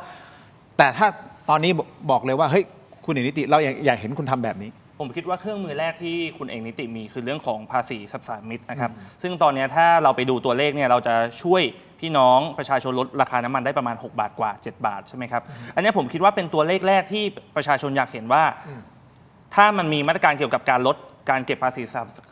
รรพสามิตน้ำมันออกมาเนี่ยจะช่วยเขาได้แต่ว่าอาจจะเป็นผลกระทบจากผลโพลหรือเปล่าที่รัฐบาลเนี่ยมีการบอกว่าจะลดภาษีตัวนี้แค่1 บาทต่อลิตรเท่านั้นใช่ไหมครับอันนี้ก็อาจจะเป็นอีกหนึ่งอันนะที่เราเห็นได้อย่างแรกที่ผมคาดหวังให้รัฐบาลนี้ทำเนี่ยคือยกเลิกการเก็บไปชั่วคราวนะครับอันนี้ผมคิดว่าเราจะช่วยให้พี่น้องประชาชนเนี่ยลดภาระค่าครองชีพในเรื่องของค่าเชื้อเพลิงค่าน้ำมันได้ในระดับหนึ่งแล้วหลังจากนั้นเราค่อยไปออกมาตรการอื่นตามมาให้ทันไม่ว่าจะเป็นเรื่องของการลดระบบขนส่งสาธารณะใช่ไหมครับรวมไปถึงไม่ว่าจะเป็นเติมเงินในบัตรสวัสดิการแห่งรัฐอะไรก็ตามแต่เนี่ยมันต้องมาสอดคล้องรับกันพอดีถ้าคุณลดภาษีสรรพสามิตแล้วมันกำลังจะเพิ่มมาตรการอื่นๆต้องมารับให้ทันครับอันนี้คือสิ่งที่เราพยายามอยากให้เห็นเราได้เลยใช่ไหมทำได้เลยใช่ไหมลดสรรพสามิตเนี่ยเขาทำได้เลยใช่ไหมทำได้เลยครับทำได้เลยครับทำได้เลยครับถ้าไม่มั่นใจผมคิดว่าถามกกต.ได้นะครับถามกกต.ได้ว่าทำได้หรือเปล่ากกต.อนุมัติก็ไม่มีเหตุผลอะไรที่จะ แต่มันจะกระทบกับรายได้ของรัฐนะนึออกไหม กระทบ ลดสัมภาระ กระทบก็ต้องตัดสินใจเลือกใช่ไหมครับ ใช่ครับ กระทบก็ต้องตัดสิน คื ใจ อกระทบเนี่ยนะกระเป๋าซ้ายไปกระเป๋าขวา เอานี่คุณตินผมให้การบ้านไปเลยนะ เห็นก็ก็ชมกันมากคุณเอกนิติเนี่ยนะ ผมให้การบ้านไปเลย การบ้าน ชุดเนี้ยหนึ่งนะคุณไปลดภาษี3 มิตร7 บาท ลด ไม่เก็บเลย ไม่เก็บเลย ไม่ต้องเก็บ1 บาทที่อื่นประเทศอื่นๆก็ไม่เก็บเยอะแยะไปแล้วตอนนี้เวียดนามมันก็ไม่เก็บแล้ว excise tax เขาเรียก 2-3 เดือนเขาไม่ต้องเก็บ7 บาท ภาษีนะครับ โรงกลั่นการกลั่นนะครับ17 บาทจากเมื่อก่อน3 บาทขึ้นมาตอนนี้16 17 บาทเนี่ยผมเอา10 บาทพอ10 บาท 17 แล้วนะเอาค่าการตลาดเอาภาษีแวก 7%นะภาษีไอ้ท้องที่ไอ้ที่อบจเก็บอยู่เนี่ยนะคุณตัดให้หมดลดไป20 บาท แล้วถ้า20 บาทเนี่ยนะแล้วคุณมาบริหารตอนนี้เนี่ยนะ40-50 บาทใช่ไหมแล้วถ้าคุณบริหารไปมันก็เหลืออยู่30 กว่าบาทถ้า30 กว่าบาทเนี่ยมันก็ทำให้อะไรมันทำให้ต้นทุนการผลิตสินค้าเนี่ยนะมันไม่ขยับไง กระทรวงพาณิชย์มันไม่ต้องไปเจ้าคุม ไม่ต้องไปออกรถธงฟ้ามันเสียเวลา40 คัน คุณผู้ชมไปที่ออนไลน์ตอนนี้สแกน QR Code นะครับเทโรดิจิทัลใน YouTube ของกำลังขึ้นอยู่คุณไปออนไลน์ได้แล้วโอ้ คุณสุประโชติอาจารย์ศิโรจน์คิดยังไงกับสิ่งที่คุณเทพไทย กำลังติดพันอยู่ เดี๋ยวมาวิเคราะห์เพิ่มเติมให้โอกาสแน่นอน โอเค แต่ท่านนายกเนี่ยบอกขอความร่วมมือแล้วนะ work from home work from anywhere นี่คือราชการถูกต้องไหมครับ ส่วนเอกชนประชาชนก็ขอความร่วมมือให้ทำพร้อม ๆ กันถ้าทำได้ครับอันนี้มันจะช่วยในระดับหนึ่งใช่หรือไม่ไปต่อกันในออนไลน์นะครับ แล้วเดี๋ยวมาดูด้วยนะฮะสถานการณ์ของอิหร่านเนี่ยตกลงเนี่ยประธานาธิบดีโดนัลด์ทรัมป์ขีดเส้นตายจะถล่มอิหร่านให้ราบคาบเนี่ยมันจะยังไงกันต่อติดตามในออนไลน์ขอบคุณนะครับ ขอบคุณครับ เจอกันในออนไลน์สวัสดีครับ สวัสดีครับ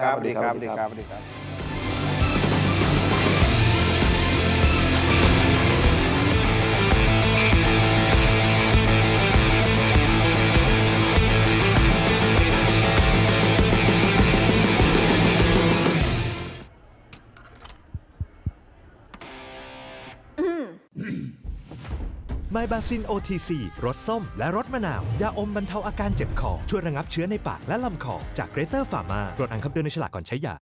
เลือกสิ่งที่ใช่ ตอบโจทย์ชีวิตที่ชอบ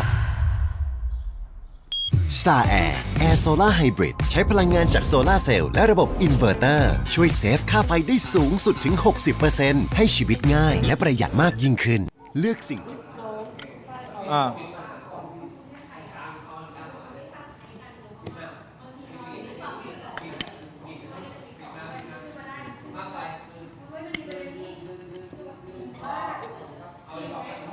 โอเค อย่างนี้คุณผู้ชมนิดนึงนะฮะพอดีคุณอภิสิทธิ์เวชชาชีวะท่านหัวหน้าพรรคประชาธิปัตย์นะฮะคุณผู้ชมครับอดีตนายกรัฐมนตรีเนี่ย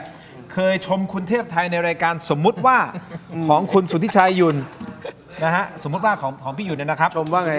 งโดยคุณอภิสิทธิ์บอกว่าคุณเทพไทยเนี่ยเป็นคนที่คลั่งไคล้การเมืองมากๆถึงขั้นขนาดแบบตอนกลางคืนนะจะตื่นมาตอนตี 1 ตี 2เนี่ยนึกอะไรได้ก็รีบจดบ้างแหละอะไรเกี่ยวกับการเมืองลุกขึ้นมาจดทันทีคือแบบไม่หลับไม่นอน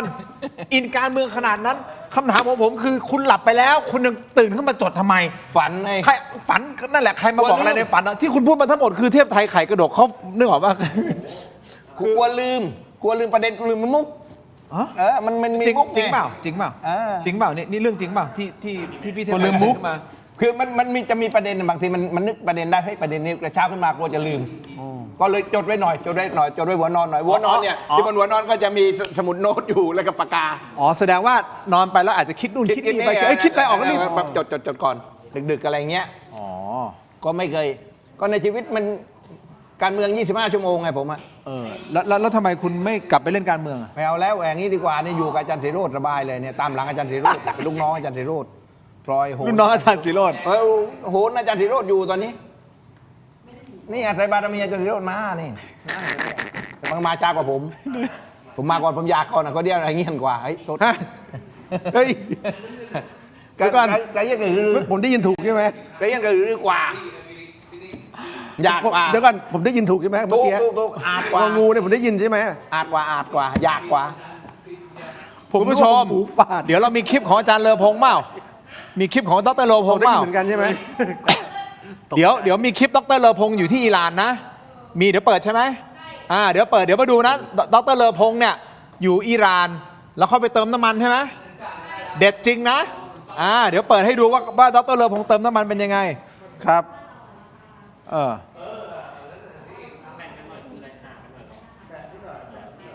อย่างนี้คุณผู้ชมดร.เลอพงษ์ไปเติมน้ำมันที่อิหร่านประเทศไทยเนี่ยดีเซลลิตรละ50 บาทใช่ไหมตอนนี้พรีเมียมไป70นะอิหร่านคุณคิดว่าเติมลิตรละเท่าไหร่คุณพิมพ์เข้ามาผมยังไม่เฉลยเดี๋ยวเปิด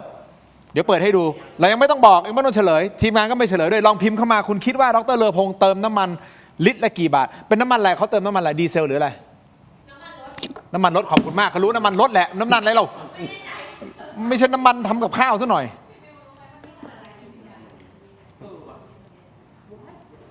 มา วันนี้หลายคนคอมเมนต์บอกว่าวันนี้พรรคส้มถ้าพรรคส้มเป็นรัฐบาลเผลอๆสถานการณ์อาจจะหนักกว่านี้อีกเนี่ยเขาคอมเมนต์มานะผมไม่เกี่ยวนะเดี๋ยวถามคุณสุประโชติให้ความเป็นธรรมคุณสุประโชตินะโอเคมาพร้อมยังแป๊บนึงครับ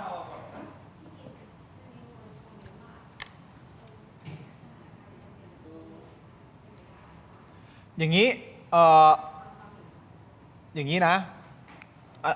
อาจารย์ศิโรจน์อาจารย์เทพไทยอาจารย์สุประโชติเอาอย่างนี้ผมเรียนถามทั้ง3ท่านเป็นอาจารย์ที่มานั่งโต๊ะเนี่ยคือมีคนคอมเมนต์เข้ามาเยอะเหมือนกันก่อนหน้านี้นะแล้วก็บอกว่าอะไรรู้ไหมบอกว่าเฮ้ยไอสถานการณ์ที่มันเป็นอยู่ขนาดเนี้ยมันเป็นกันทั้งทั่วโลกมันไม่ใช่กับประเทศไทยเป็นอยู่ประเทศเดียวแล้วคุณไปด่ารัฐบาลขนาดนั้นมันไม่เป็นธรรมเดี๋ยวทั้ง3ท่านคิดยังไงเอาแบบกลางๆนะเราไม่ได้อคตินะเพียงแต่เราต้องวาดภาพให้คุณผู้ชมได้เห็นว่าที่ในรายการของเราวิเคราะห์วิพากษ์วิจารณ์อะไรหลายๆอย่างมันเลยนำมาสู่การว่าตกลงทำไม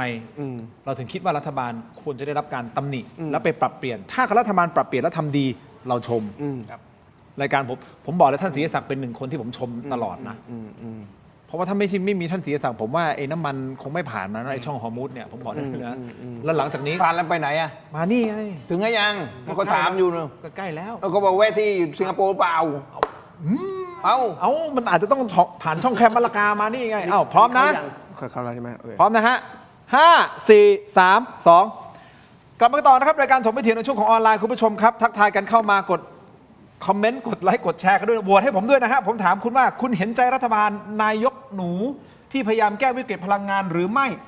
เห็นใจค่อนข้างเห็นใจไม่ค่อยเห็นใจไม่เห็นใจสักนิดนะฮะโหวตกันเข้ามาหน่อยคุณผู้ชมครับนั่งอยู่ในรายการกับผมทั้ง3ท่านนะครับคุณผู้ชมครับคุณเทพไทยเสนพงศ์นักวิเคราะห์การเมืองอิสระและอดีตสสนครศรีธรรมราชนะครับอาจารย์ศิโรจน์ คล้ำไพบูลย์นักวิชาการอิสระนะครับรวมถึงสสบัญชีรายชื่อพรรคประชาชนคุณสุประโชติชัยศัตย์นะฮะคุณผู้ชมครับมาพูดคุยกันต่อฮะคุณสุประโชติพูดชัดเจนบอกว่าสิ่งที่อยากจะเห็นทางด้านของคุณเอกนิติธันประภาสท่านรองนายกรัฐมนตรีและรัฐมนตรีว่าการกระทรวงการคลังหลังจากที่ท่านมีอำนาจเต็มในการบริหารจัดการสถานการณ์พลังงานตอนนี้คือลดสรรพสามิตเลยทันทีครับไม่ใช่บาทเดียวไม่ใช่บาทเดียวลบ7 บาทเลยให้มันทั้งหมดไปเลยตอนนี้ต้องลดทั้งหมดก่อนครับและตรงนั้นมันจะคลายสถานการณ์ได้มากยิ่งขึ้นซึ่งท่านมีอำนาจในการทำรัฐบาลมีอำนาจในการทำประเด็นนี้และรวมถึงอื่นๆด้วยใช่ครับส่วนจะกล้าหรือไม่อีกเรื่องหนึ่งใช่ทั้งภาษีสรรพสามิตนะครับภาษีอื่นๆเนี่ยถ้าเราไปดูหลายประเทศแวดบางที่ยังลดเลยนะครับเอาออกไปเลยไม่ต้องคิดในช่วงนี้นะครับภาษีรับรอยนะครับผมเข้าใจว่ากลไกเหล่านี้เนี่ยควรจะทำ work from home เคยมีการประกาศออกมาแล้วใช่ไหมครับว่าให้หลายๆท่านเนี่ย work from home แต่หลายๆท่านก็สะท้อนกลับไปแล้วว่า work from home เนี่ยค่าไฟเขาขึ้นด้วย พรรคประชาชนตอนนั้นเราเคยบอกว่าเวลาเราจะขอให้ work from home เนี่ยมันต้องมาเป็นแพ็คคู่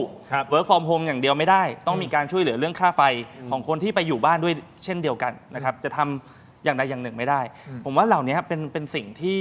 รัฐบาลสามารถทำได้ทันทีนะครับแล้วอีกหนึ่งอย่างที่ผมยังไม่เห็นเลยในการ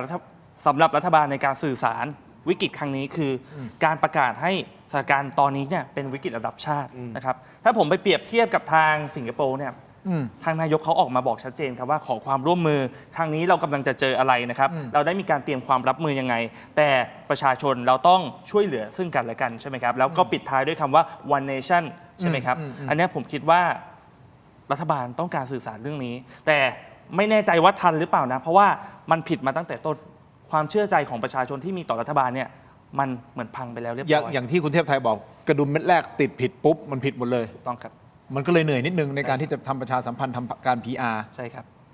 จริง ๆ การ PR มันก็ไม่ได้ผิดนะอาจารย์ศิโรจน์ ไม่ผิดครับการ PR ไม่ผิด มันคือการทำให้รู้ว่าเฮ้ยตกลงเราไปถึงไหนเราทำอะไรยังไง ใช่แล้วการ PR คือการสื่อสารทางการเมืองที่จะทำให้ประชาชนเนี่ยกับรัฐบาลเนี่ยเข้าใจกันคือธรรมชาติของคนเป็นรัฐบาลเนี่ยครับมีโอกาสที่ประชาชนจะหงุดหงิดอันนี้เป็นเรื่องธรรมดา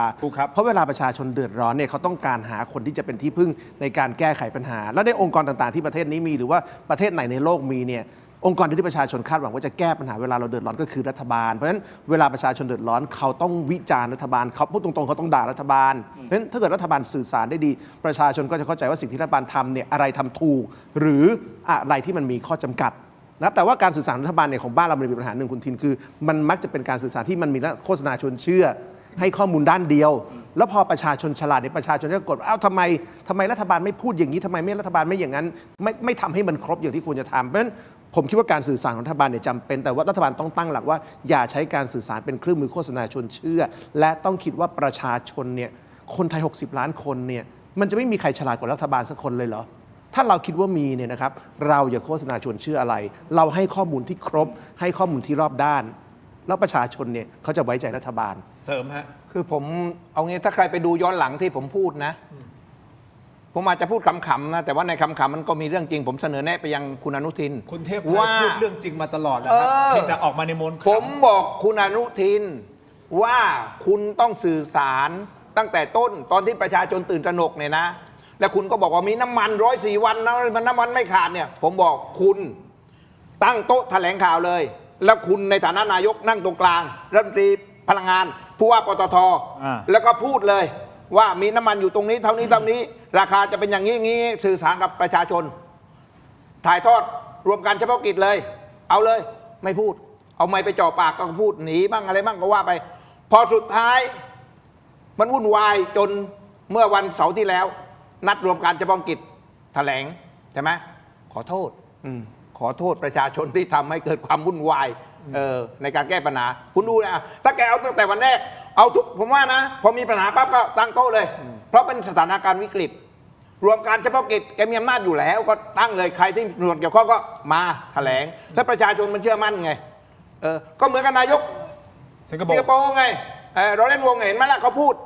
เป็นเรื่องเป็นราวนายกอนุทินก็ต้องพูดนะมันเป็นเรื่องเป็นราวคือปัญหาของนายกอนุทินเนี่ยแกปัญหาของคือว่าแกต้องฟังข้อมูลและแกคิดเองผมว่านี่ไม่ได้ดูถูกแกหรือว่าไม่ได้บูลลี่แกหรือไม่อะไรนะแกมีปัญหาเรื่องการสื่อสารเรื่องระบบความคิดเนี่ยค่อนข้างจะเยอะก็คือเอาทีมเขียนสคริปต์ออกมาสิก็ส่วนใหญ่แกก็จะอ่านแต่ว่าเวลานักข่าวถามมันต้องมีปฏิภาณไหวพริบมันต้องมีข้อมูลรอบตัวคุณคือผมว่าปัญหาของคุณอนุทินคือแกคอมมานด์ข้อมูลไม่ได้ไงอย่างเช่นเวลาพี่เทพไทยพูดลอเรนซ์ วองหรือนายกออสเตรเลียคนลานี้นายกสิงคโปร์แล้วก็มีผู้นำออสเตรเลียที่ออกมาพูดเรื่องคล้ายๆกันด้วยว่าคือคนเหล่านี้เวลาเขาพูดเนี่ยเขาเข้าใจข้อมูลในหัวมันเป็นหัวเขามีคลังข้อมูลที่เขาจะดึงออกมาใช้ปุ๊บปับได้แต่คุณอนุทินเนี่ยผมว่าตรงนี้แกไม่มีนะครับพูดง่ายๆอย่างเรื่องที่คน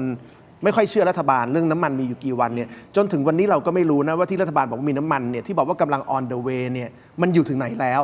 มันดีลกับใครบ้างข้อมูลตรงนี้วันนี้เราก็ยังไม่รู้นะแต่มันเป็นความไม่รู้ที่นานจนตอนนี้เรา take it for granted นะเราเลิกสนใจไปแล้วไงแต่นี่คือตัวอย่างครับว่าข้อมูลพื้นฐานที่สุดที่ประเทศนี้จะมีน้ำมันกี่วันเนี่ยรัฐบาลก็ยังไม่สามารถบอกเราได้ชัดๆว่าไอ้ที่บอกว่าเดี๋ยวมา on the way เนี่ยมันอยู่ถึงไหนแล้วมันจะมาจริงไหมแล้วมันจะมาปริมาณเท่าไหร่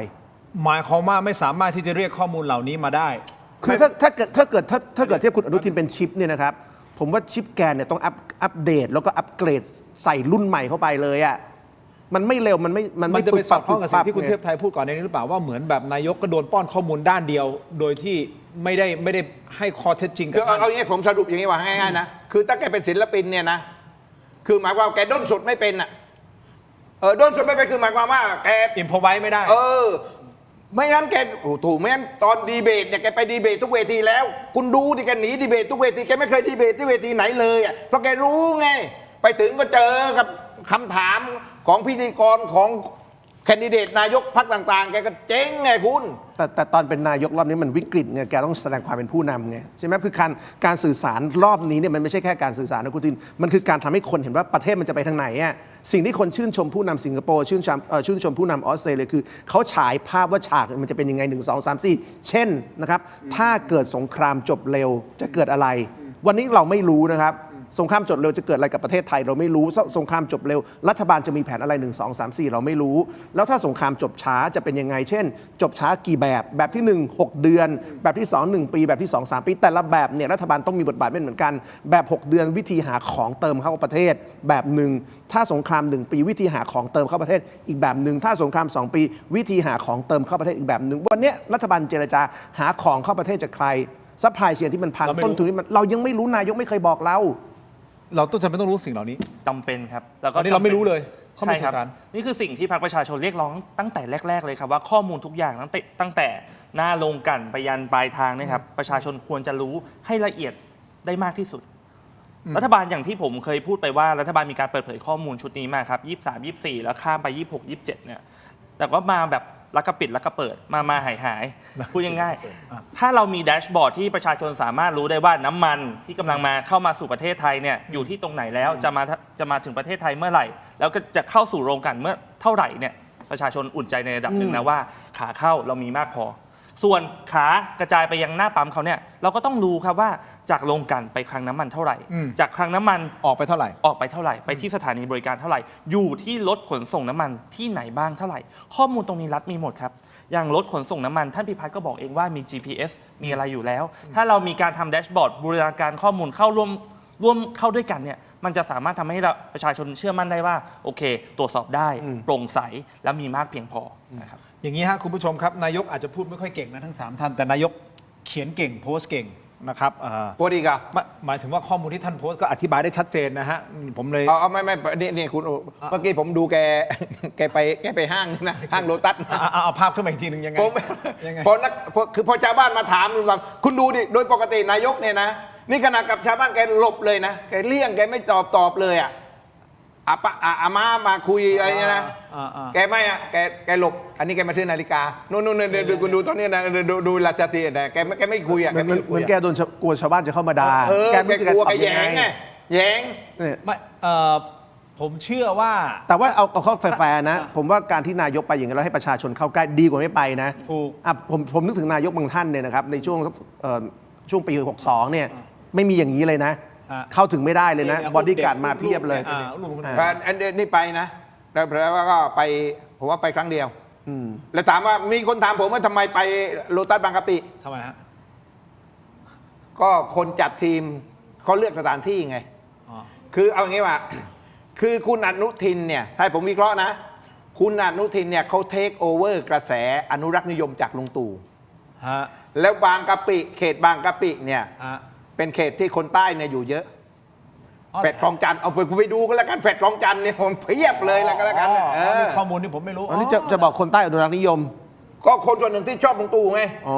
กระแสเราคือเขาคิดว่าลงตรงนี้เสี่ยงน้อยที่สุดแต่ท่านนายกนี่คือเข้าถึงง่ายนะคุณเสี่ยงไทยจริงๆได้อันนี้คือข้อมูลจากพวกพี่ๆสื่อข่าวน้องๆสื่อข่าวคือบอกว่าท่านนายกเป็นนายกที่เข้าถึงได้ง่ายถูกต้องที่สุดคนหนึ่งของประเทศไทยนะก็เข้าง่ายอันนี้ก็เข้าง่ายแต่อาจจะพอเจอคำถามที่ตัวเองตอบมันเป็นคำถามที่ตอบยากไงเรื่องคือทุกวันนี้คนถามนายกสองข้อที่แกตอบไม่ได้เช่นตกลงใครรวยไม่ไหวคุณจะให้นายกตอบยังไงใครรวยไม่ไหวเหมือนใครอันที่2แล้วตกลงเมื่อไหร่จะรวยไปถามนายกแกก็ตอบไม่ได้คือผมบอกเลยนะครับวันนี้นายกพร้อมเจอประชาชนทั้งหมดในประเทศได้60 ล้านคนแกพร้อมเจอแต่ถ้าคุณไปพร้อม2คำถามว่าแกก็พนายกตอบคำถามนี้รวยไม่ไหว2ใครรวยแกเพ่นทันทีเอาอย่างนี้แกตอบไม่ได้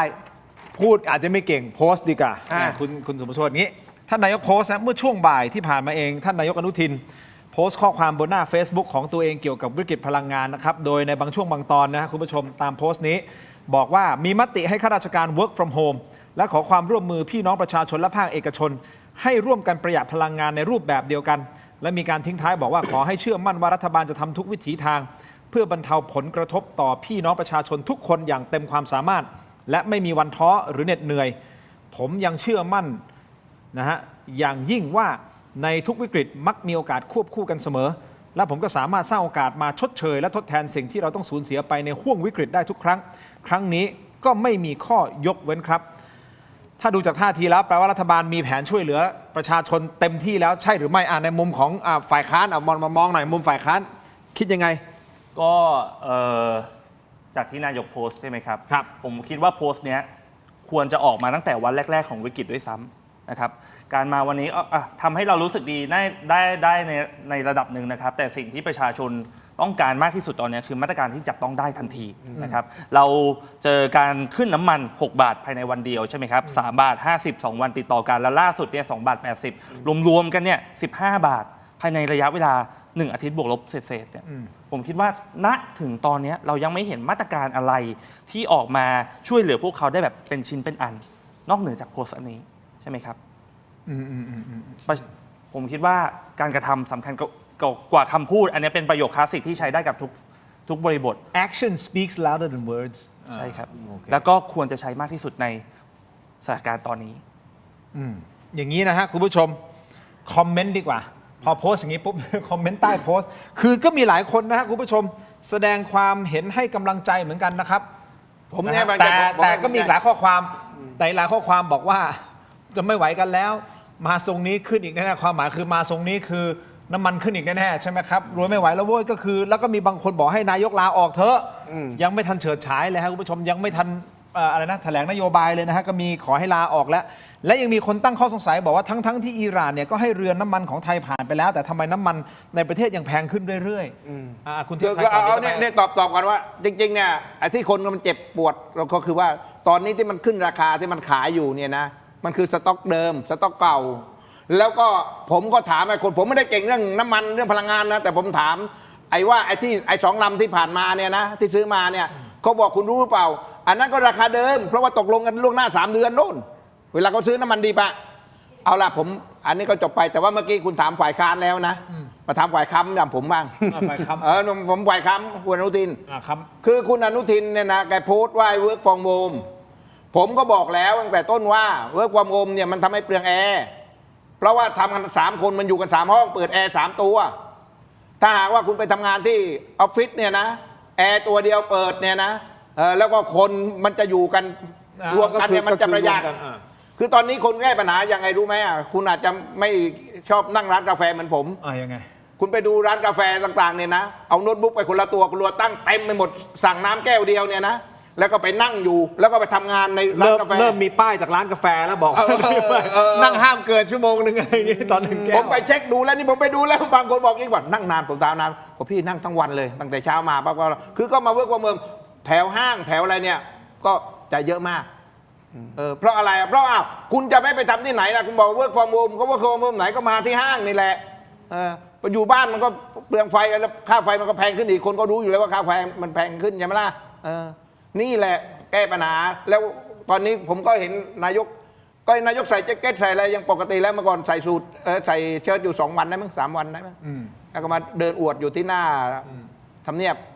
ตอนนี้ก็เป็นปกติแล้วเดินอวดอะไรเดินโชว์ต้องลงฝ่ายค้ำจริงวะเนี่ยนี่ค้ำยังไงฝ่ายค้ำยังไม่ขนาดนี้เลยนะฝ่ายค้ำยังไม่หนักขนาดนี้เลยผมฝ่ายค้ำยันอาจารย์ศิโรจน์ก่อนที่จะไปที่อาจารย์ศิโรจน์แสดงความคิดเห็นเรื่องของโพสต์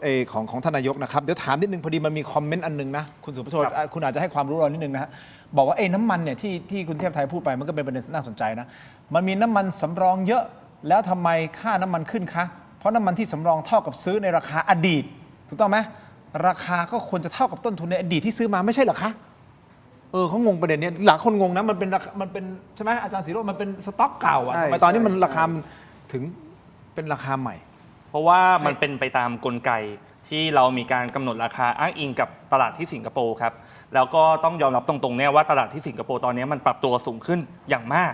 แต่มันเป็นสต็อกเก่าที่มีอยู่ในคลังสมมตินะนี่เป็นสูตรที่เขากำหนดมาตั้งแต่อดีตครับว่าให้ราคาน้ำมันที่ขายในประเทศไทยเนี่ยเป็นแบบนี้อ้างอิงจากราคาที่สิงคโปร์นะครับผมเพื่ออะไรถ้าผมบอกว่าเราก็ให้ความเป็นธรรมกับทุกฝ่ายนะครับว่าสมัยก่อนเนี่ยตอนที่เราจะลงทุนในโรงกลั่นน้ำมันจะดึงดูดให้คนมาลงทุนสร้างโรงกลั่นในประเทศสมัยพลเอกเปรมครับก่อนผมเกิดอีกเนี่ยเขาก็บอกว่าถ้าจะมาลงทุนเนี่ยขอรายได้ที่มันดีๆหน่อยที่มันดึงดูดเขามาลงทุนเพราะมันลงทุนทีนึงหลายตังค์เพราะมันลงทุนเยอะครับแล้วรัฐบาลณตอนนั้นก็เลยมีการกำหนดสูตรนี้มาครับว่าโรงกลั่นสามารถขายได้ในราคาตามราคาที่สิงคโปร์นะครับอันนี้ก็เป็นกลไกที่เกิดขึ้นแต่ถ้าถามว่าแล้วปัจจุบันนะโรงกลั่นสร้างมากี่ปีแล้วใช่ไหมครับเราควรจะอ้างอิงราคาที่สิงคโปร์แล้วหรือเปล่าอ้างอิงอย่างเดียวไม่พอครับมันยังมีการบวกค่าต้นทุนทิปเพิ่มขึ้นไปอีกไม่ว่าจะเป็นค่ากลั่นทิปนะถูกต้องครับเราอ้างอิงราคาสิงคโปร์เสมือนเราว่าเรานำเข้าจากเขาแต่ความจริงแล้วเนี่ยเรากลั่นกันในประเทศ เพราะฉะนั้นมันจะมีต้นทุนที่ไม่ได้เกิดขึ้นจริง เช่น ค่าขนส่งเทียมใช่ไหมครับค่าประกันต่างๆ พวกนี้มันจะถูกรวมกันมาแล้วโรงกลั่นก็จะได้ไปนะครับคำถามที่เราควรถกกันตอนนี้ต่อว่า ต้นทุนพวกนี้โรงกลั่นควรจะยังได้อยู่หรือเปล่าบริบทมันเปลี่ยนไปจากเมื่อ30 ปีก่อนค่อนข้างเยอะใช่ไหมครับโรงกลั่นก็มีการทำเงินไปได้บางส่วนแล้วใช่ไหมครับรัฐบาลควรมีการถกเรื่องนี้กันอย่างจริงจังว่าแล้วโครงสร้างน้ำมันในปัจจุบันเนี่ยควรจะเป็นแบบไหนจะเป็นแบบอ้างอิงไอ้ต้นทุนทิพย์ที่มันเกิดขึ้นหรือว่าตัดพวกนี้ออกถกกันต่อได้แสดงว่าที่เราอ้างอิงกับสิงคโปร์นั่นหมายความว่ามันมีอะไรที่ทิปเยอะอยู่ในนั้นที่มันไม่ได้เกิดขึ้นจริงใช่ครับค่าขนส่งก็ไม่ได้กดขนส่งจริงจากตรงนั้นเพราะเรากันที่ประเทศพอค่าขนส่งไม่มีปุ๊บเนี่ยค่าประกันการเดินทางขนส่งมันก็ไม่มีสิถูกต้องครับมันก็ไม่ควรจะอยู่ในนี้ด้วยถูกต้องไหมฮะแต่มันรวมอยู่ในนี้แต่มันรวมอยู่ในก็เลยเกิดคำถามว่าอ้าวแล้วตกลงเราต้องใช้ราคาไหนจากนี้เป็นต้นไปเราอ้างอิงกับใครอ้างอิงราคาหรืออุลสะท้อนต้นทุนจริงๆไม่ใช่เป็นอ้างอิงจากสิงคโปร์ถูกไหมใช่ครับสำหรับตัวผมเนี่ยผมก็ยังคิดว่าการอ้างอิงจากกลไกตลาดเสรีเนี่ยไม่ได้มีปัญหาอะไรนะครับแต่ว่าแน่นอนว่าถ้าตัดต้นทุนที่มันไม่ได้เกิดขึ้นจริงเกิดขึ้นจริงได้ก็อาจจะดีหรือว่าที่เรารู้จักกันในชื่อ export parity นะครับเปรียบเสมือนว่าเราเป็นคนส่งออกแทนไม่ได้เป็นคนนำเข้าก็คือตัดพวกค่าขนส่งเทียมค่าประกันเทียมออกไปนะครับอันนี้ก็เป็นอีกหนึ่งกลไกที่สามารถทำได้แต่เราต้องมีกลไกที่มันรองรับในสถานการณ์แบบนี้ด้วยเช่นเดียวกันเราถึงเสนอภาษีลาภลอยเข้ามาว่าถ้ามันมีวิกฤตสงครามมันมีวิกฤตที่ทำให้เกิด oil shock energy shock ต่างๆเนี่ยจะไม่มีใครที่มาหาผลประโยชน์ได้จากพี่น้องประชาชนผ่านค่าน้ำมันที่อยู่ดีก็ปรับตัวเพิ่มสูงขึ้นครับภาษีลาภลอยอาจารย์ศิโรจน์เทียบไทยท่านที่ผมติดตามข้อมูลมาเนี่ยทางยุโรปตอนที่เขาใช้อ่ะมันตั้งแต่ 30% จนถึง 80% เลยนะไอ้ภาษีลาภลอยเนี่ยนั่นหมายความว่า100 บาทเขาอาจจะต้องจ่าย30 บาทเป็นภาษีลาภลอยบางประเทศนี่ 50% ครึ่งหนึ่งเลยหรือบางประเทศ 80% เลยได้มา100ก็มันเป็นอะไรนะมันเป็นกำไรที่มันเกินมันส้มหล่นคุณไม่ต้องทำอะไรคุณนอนกระดิกเท้าอยู่บ้านแล้วยุโรปก็เคยผ่านช่วงสงครามมาไงแล้วประวัติศาสตร์ของยุโรปในสงครามโลกครั้งที่1 หรือครั้งที่2เนี่ยเขาเห็นว่ามันมีนายทุนจำนวนมากที่มันรวยอย่างฉุกละหุกอย่างสงครามโลกครั้งที่1ในยุโรปเนี่ยตระกูลที่รวยคือพวกรอธชัยนะครับที่ปล่อยกู้ให้กับประเทศต่างๆเยอะแยะนะครับแล้วก็ร่ำรวยขึ้นมาเพราะฉะนั้นยุโรปเขาเห็นว่าทุกครั้งที่มันเกิดสงครามเนี่ยมันมีคนรวยทางลัดเขาถึงไม่อยากจะให้มีคนรวยทางลัดจากการกระตุ้นสินค้าถึงมีแนวคิดเรื่องภาษีลาภลอย windfall tax ใช่เพราะว่าคุณไม่ได้ทำอะไรไงคือภาษีมันมาจากฐานคิดว่าคนจะต้องทำการผลิตแล้วเขาได้กำไรนะครับอันนั้นไม่มีปัญหาอะไรแต่ว่าคุณอยู่เฉยๆคุณส้มหล่นอย่างเงี้ยรัฐต้องเก็บจากคุณเพราะว่าคุณได้ลาภลอยจากความเดือดร้อนของสังคมกลับไปที่คุณสุภโชคพูดคือว่าในช่วงต้นในยุคพลเอกเปรมเนี่ยประเทศเรามันไม่มีอะไรที่น่าดึงดูดการลงทุนใช่ไหมคุณอยากจะได้โรงกลั่นมาคุณก็เลยต้องมีออฟเฟอร์ดีลที่ดีให้กับโรงกลั่นถูกครับนั่นก็คืออยู่เมืองไทยแต่ราคาสิงคโปร์แล้วคุณได้กำไรจากค่าการค่าขนส่งค่าประกันซึ่งไม่มีอยู่จริงต้นทุนทิปเนี่ยยุคนั้นประเทศไทยยุคพลเอกเปรมเนี่ยเลือกให้กลุ่มโรงกลั่นเพราะอยากดึงเงินเข้ามาแต่วันนี้ประเทศเราเนี่ยมันไม่ได้เป็นแบบนั้นอีกแล้วเพราะฉะนั้นการแก้ไขนะครับมันสามารถเปลี่ยนได้เราอิงตลาดสิงคโปร์ได้ไม่ใช่ปัญหานะครับตลาดสิงคโปร์ไม่ได้หมายถึงตลาดของราคาน้ำมันสิงคโปร์แต่หมายถึงตลาดที่มันเทรดอยู่ในสิงคโปร์เหมือนกับเวลาเราดูหุ้นมันตลาดหุ้นนิวยอร์กอย่างเงี้ยมันต้องมีตลาดที่อิงราคานะครับเพียงแต่ในการอิงตลาดสิงคโปร์เนี่ยเราสามารถตัดสิ่งที่มันเป็นต้นทุนทิปได้เรื่องนี้อำนาจรัฐทำได้นะครับเรื่องของต้นทุนประเภทค่าการกลั่นที่มันเกินปกตินะครับเรื่องของค่าขนส่งค่าประกันส่วนนี้เราอินตลาดสิงคโปร์แต่ว่าเราตัดค่าใช้จ่ายส่วนนี้ซึ่งมันไม่มีอยู่จริงอันนี้แหละคือสิ่งที่รัฐบาลวันนี้ต้องทำแล้วเอาอย่างนี้คิดว่ามีกลุ่มทุนพลังงานไหมในการเมืองมีคุณงั้นสิ่งที่อาจารย์ศิโรจน์พูดถามพี่เทพแต่เดี๋ยวจะถกกันนะถ้ามีกลุ่มทุนพลังงานจริงๆนั่นหมายความว่าถ้าคุณจะเข้าไปรื้อโครงสร้างของพลังงานจริงๆอย่างที่บอกใช่ไหมไม่ว่าจะเป็นภาษีลาภลอยจะเป็นอะไรก็แล้วแต่ต้นทุนทิปอะไรก็แล้วแต่ตัดออกไปปุ๊บเนี่ยมันจะไปกระทบกลุ่มทุนพลังงานใช่หรือไม่คำตอบคือใช่มันกระทบแน่นอนใช่เพียงแต่รัฐบาลกล้าที่จะทำหรือไม่ผมถามคุณเทพไทยกล้าทำไหมเอางี้กว่าผมเจอกับขิงนะผมไปออกรายการขิง2 คนคุณเอกรัตน์เข้าไปบอกว่าขิงขวากไปหน่อยจะทำเรื่องปรับโครงสร้างฝากไปหน่อยโครงสร้างนู้นไปขิงบอกว่าผมจะปรับนั่นผมจะปรับตรงนี้ผมจะปรับอันนั้นได้ผมบอกสุดท้ายเขาจะปรับคุณออกแรงขนาดนั้นเลยผมบอกเขาว่ามันคุณจะไปเจอตอไงกระทรวงพลังงานเนี่ยเป็นกระทรวงเล็กนะแต่ตอใหญ่เหรอประมาณน้อยนะบุคลากรงานกันน้อยแต่อิทธิฤทธิ์มันเยอะกลุ่มทุนมันมีอำนาจเยอะไอ้นี่กลุ่มพลังงานน้ำมันนะคุณ แล้วยิ่งเจอพลังงานไฟฟ้าอีกนะกลุ่มทุนพลังไฟฟ้านี่โคตรเลยนะคุณ หนักกว่านี้อีกเหรอฮะ โอ้โหโถเอ้ยพูดกันตรงไปมามันอัดทุกพักกันแล้วกัน กับพักคุณโดนไป100 ล้านใช่ไหม ใช่ครับ นี่คือคนที่โดนฟ้อง100 ล้านจากการพูดเรื่องทุนพลังงาน คุณเชื่อผมเถอะ เดี๋ยวก่อนนะ คุณโดนแล้วเราจะโดนไหมไม่โดนหรอกนะ ไม่โดนไม่ได้เอ่ยชื่อใครโอ้ยแล้วการนี้เนี่ย เริ่มคุยกันแล้ว คนนี้ก็ เริ่ม คุยหลายคดีแล้ว คนนี้ก็โดนบ่อยนะ ผมหลายคดีแล้วไม่เป็นไร ผมเสริมพี่เทพไทยอย่างนี้นะครับก็คือว่ากลุ่มทุนพลังงานเนี่ยกลับไปคำถามของคุณคือกลุ่มทุนพลังงานเนี่ยแทรกแซงการเมืองไทยตลอดนะครับแล้วก็ตั้งแต่พลเอกประยุทธ์เป็นนายกจนถึงปัจจุบันเนี่ยผมว่ากลุ่มทุนพลังงานเป็นกลุ่มทุนเดียวที่อยู่ในครม.อย่างต่อเนื่องใช่ไหมในยุคพลเอกประยุทธ์ก็มีรัฐมนตรีที่มาจากกลุ่มพลังงานปตทนะครับในยุคพรรคเพื่อไทยยุคเศรษฐายุคแพทองทานเนี่ยรองนายกคนหนึ่งมาจากบางจากอย่างเงี้ยนะครับในยุคปัจจุบันนะครับรัฐมนตรีพลังงานมาจากไหนทุกคนก็เห็นกันดีอยู่แล้วปตทนะครับเพราะฉะนั้นคุณขิงเนี่ยที่พี่เทพไทยพูดจริงๆคุณขิงเนี่ยเขาเป็นเพื่อนกับน้องผมที่พระปกเกล้านะครับตอนงานแต่งงานน้องผมเขาก็มาเนี่ยนะผมไม่อยากวิจารณ์เยอะแต่ผมคิดว่าจุดหนึ่งที่เขาควรจะทำได้ดีกว่ารัฐมนตรีคนอื่นคืออย่างน้อยเนี่ยเขาไม่ได้มาจากทุนพลังงานโดยตรงนึกออกไหมครับคือคนอื่นคุณเห็นหน้าปุ๊บรู้เลยว่ามันมาจากกลุ่มทุนมันกินเงินเดือนกลุ่มทุนจริงๆแต่ขิงเนี่ยยังไม่ใช่ทีนี้ความยากของขิงคืออย่างนี้คือเขาไม่ได้เป็นตัวแทนกลุ่มทุนพลังงานโดยตรงไม่เคยอยู่ในบัญชีเงินเดือนของกลุ่มทุนพลังงานโดยตรงแต่เขาจะกล้าทำงานแบบเป็นอิสระจากกลุ่มทุนพลังงานไหมล่ะคือการที่ไม่เคยกินเงินเดือนเนี่ยมันไม่ได้แปลว่าเขาจะไม่ได้อยู่อันเดอร์กลุ่มทุนตลอดเวลาใช่ไหมสิ่งนี้ขิงจะต้องทำให้คนไทยเห็นแล้วว่าคุณเป็นรัฐมนตรีพลังงานที่เป็นเอกราชจากกลุ่มทุนพลังงานหรือเปล่าเพราะในรอบหลายปีที่ผ่านมาเรามีรัฐมนตรีพลังงานที่เคยกินเงินเดือนกลุ่มทุนพลังงานชื่ออยู่ในเพโลของกลุ่มทุนพลังงานกลุ่มทุนพลังงานส่งเข้ามาก ลุ่มทุนพลังงานส่งเข้ามาขิงเนี่ยชื่อคงไม่ได้อยู่ในเพโลบัญชีรายจ่ายของกลุ่มทุนแต่คุณจะกล้าประกาศเอกราชจากกลุ่มทุนพลังงานที่เป็นสปอนเซอร์พรรคแกนนำรัฐบาลหรือเปล่าจำได้ไหมคุณพีรพันธ์พูดว่ายังไงกลุ่มทุนพลังงานถอนตัวจากพรรครวมไทยสร้างชาติไปอยู่อีกพรรคหนึ่งแล้วขนคนไปเข้าอีกพรรคหนึ่งหมดแล้วจาก35เหลือ2 คนคุณคิดว่าคุณเอกนัทพร้อมพันธ์รัฐมนตรีว่าการกระทรวงพลังงานจะสุดซอยไหม ผมคาดหวังให้สุดแล้วกันนะครับอย่างผมเห็นด้วยกับอาจารย์ศิโรจน์ครับว่าถ้าเราต้องคาดหวังเนี่ยเราควรจะคาดหวังให้รัฐมนตรีพลังงานเนี่ยทำงานเป็นอิสระจริงๆนะครับซึ่งถ้าผมเชื่อตามที่คุณเอกนัทได้มีการอภิปรายถึงตัวเองเนี่ยเมื่อสัปดาห์ที่ผ่านมาใช่ไหมครับท่านก็มีการพูดถึงว่าอยากจะฝากรัฐมนตรีท่านใหม่ให้มีความกล้าหาญในการทำงานมากขึ้นกล้าหาญที่จะชนกับนายทุนพลังงานมากขึ้นผมก็คิดซะว่าท่านสะกดจิตตัวเองแล้วกันว่าจงมีความกล้าหาญจงมีความกล้าหาญในการที่จะเข้ามาทำงานเพื่อประโยชน์ของประชาชนจริงๆนะครับอย่างที่พี่เทพไทยพูดครับว่าในวงการพลังงานเค้กมันก้อนใหญ่มากนะครับถึงแม้จะเป็นกระทรวงที่มีขนาดเล็กที่สุดได้รับงบประมาณเนี่ยน้อยที่สุดครับแต่ว่าถ้าเราไปดูเรื่องของสัมปทานโรงไฟฟ้าการค้าน้ำมันการค้าก๊าซธรรมชาติทุกอย่างมันคือผลประโยชน์ทั้งหมดผมก็คาดหวังว่าคุณขิงคุณเอกนัทเนี่ยจะเข้ามาดูแลแล้วก็จัดการแก้ไขปัญหาตรงนี้นะครับมีโอกาสได้พูดคุยกับคุณเอกนัทท่านรัฐมนตรีเป็นการส่วนตัวก่อนหน้านี้เพราะสอบถามท่านว่าจะมีคิวสะดวกมาเมื่อไหร่ยังไงนะครับก็ถามประเด็นเดียวกันนะจะสุดซอยไม่บอกพี่ครับไม่ได้สุดซอยครับแต่ทะลุถังครับไปสุดถั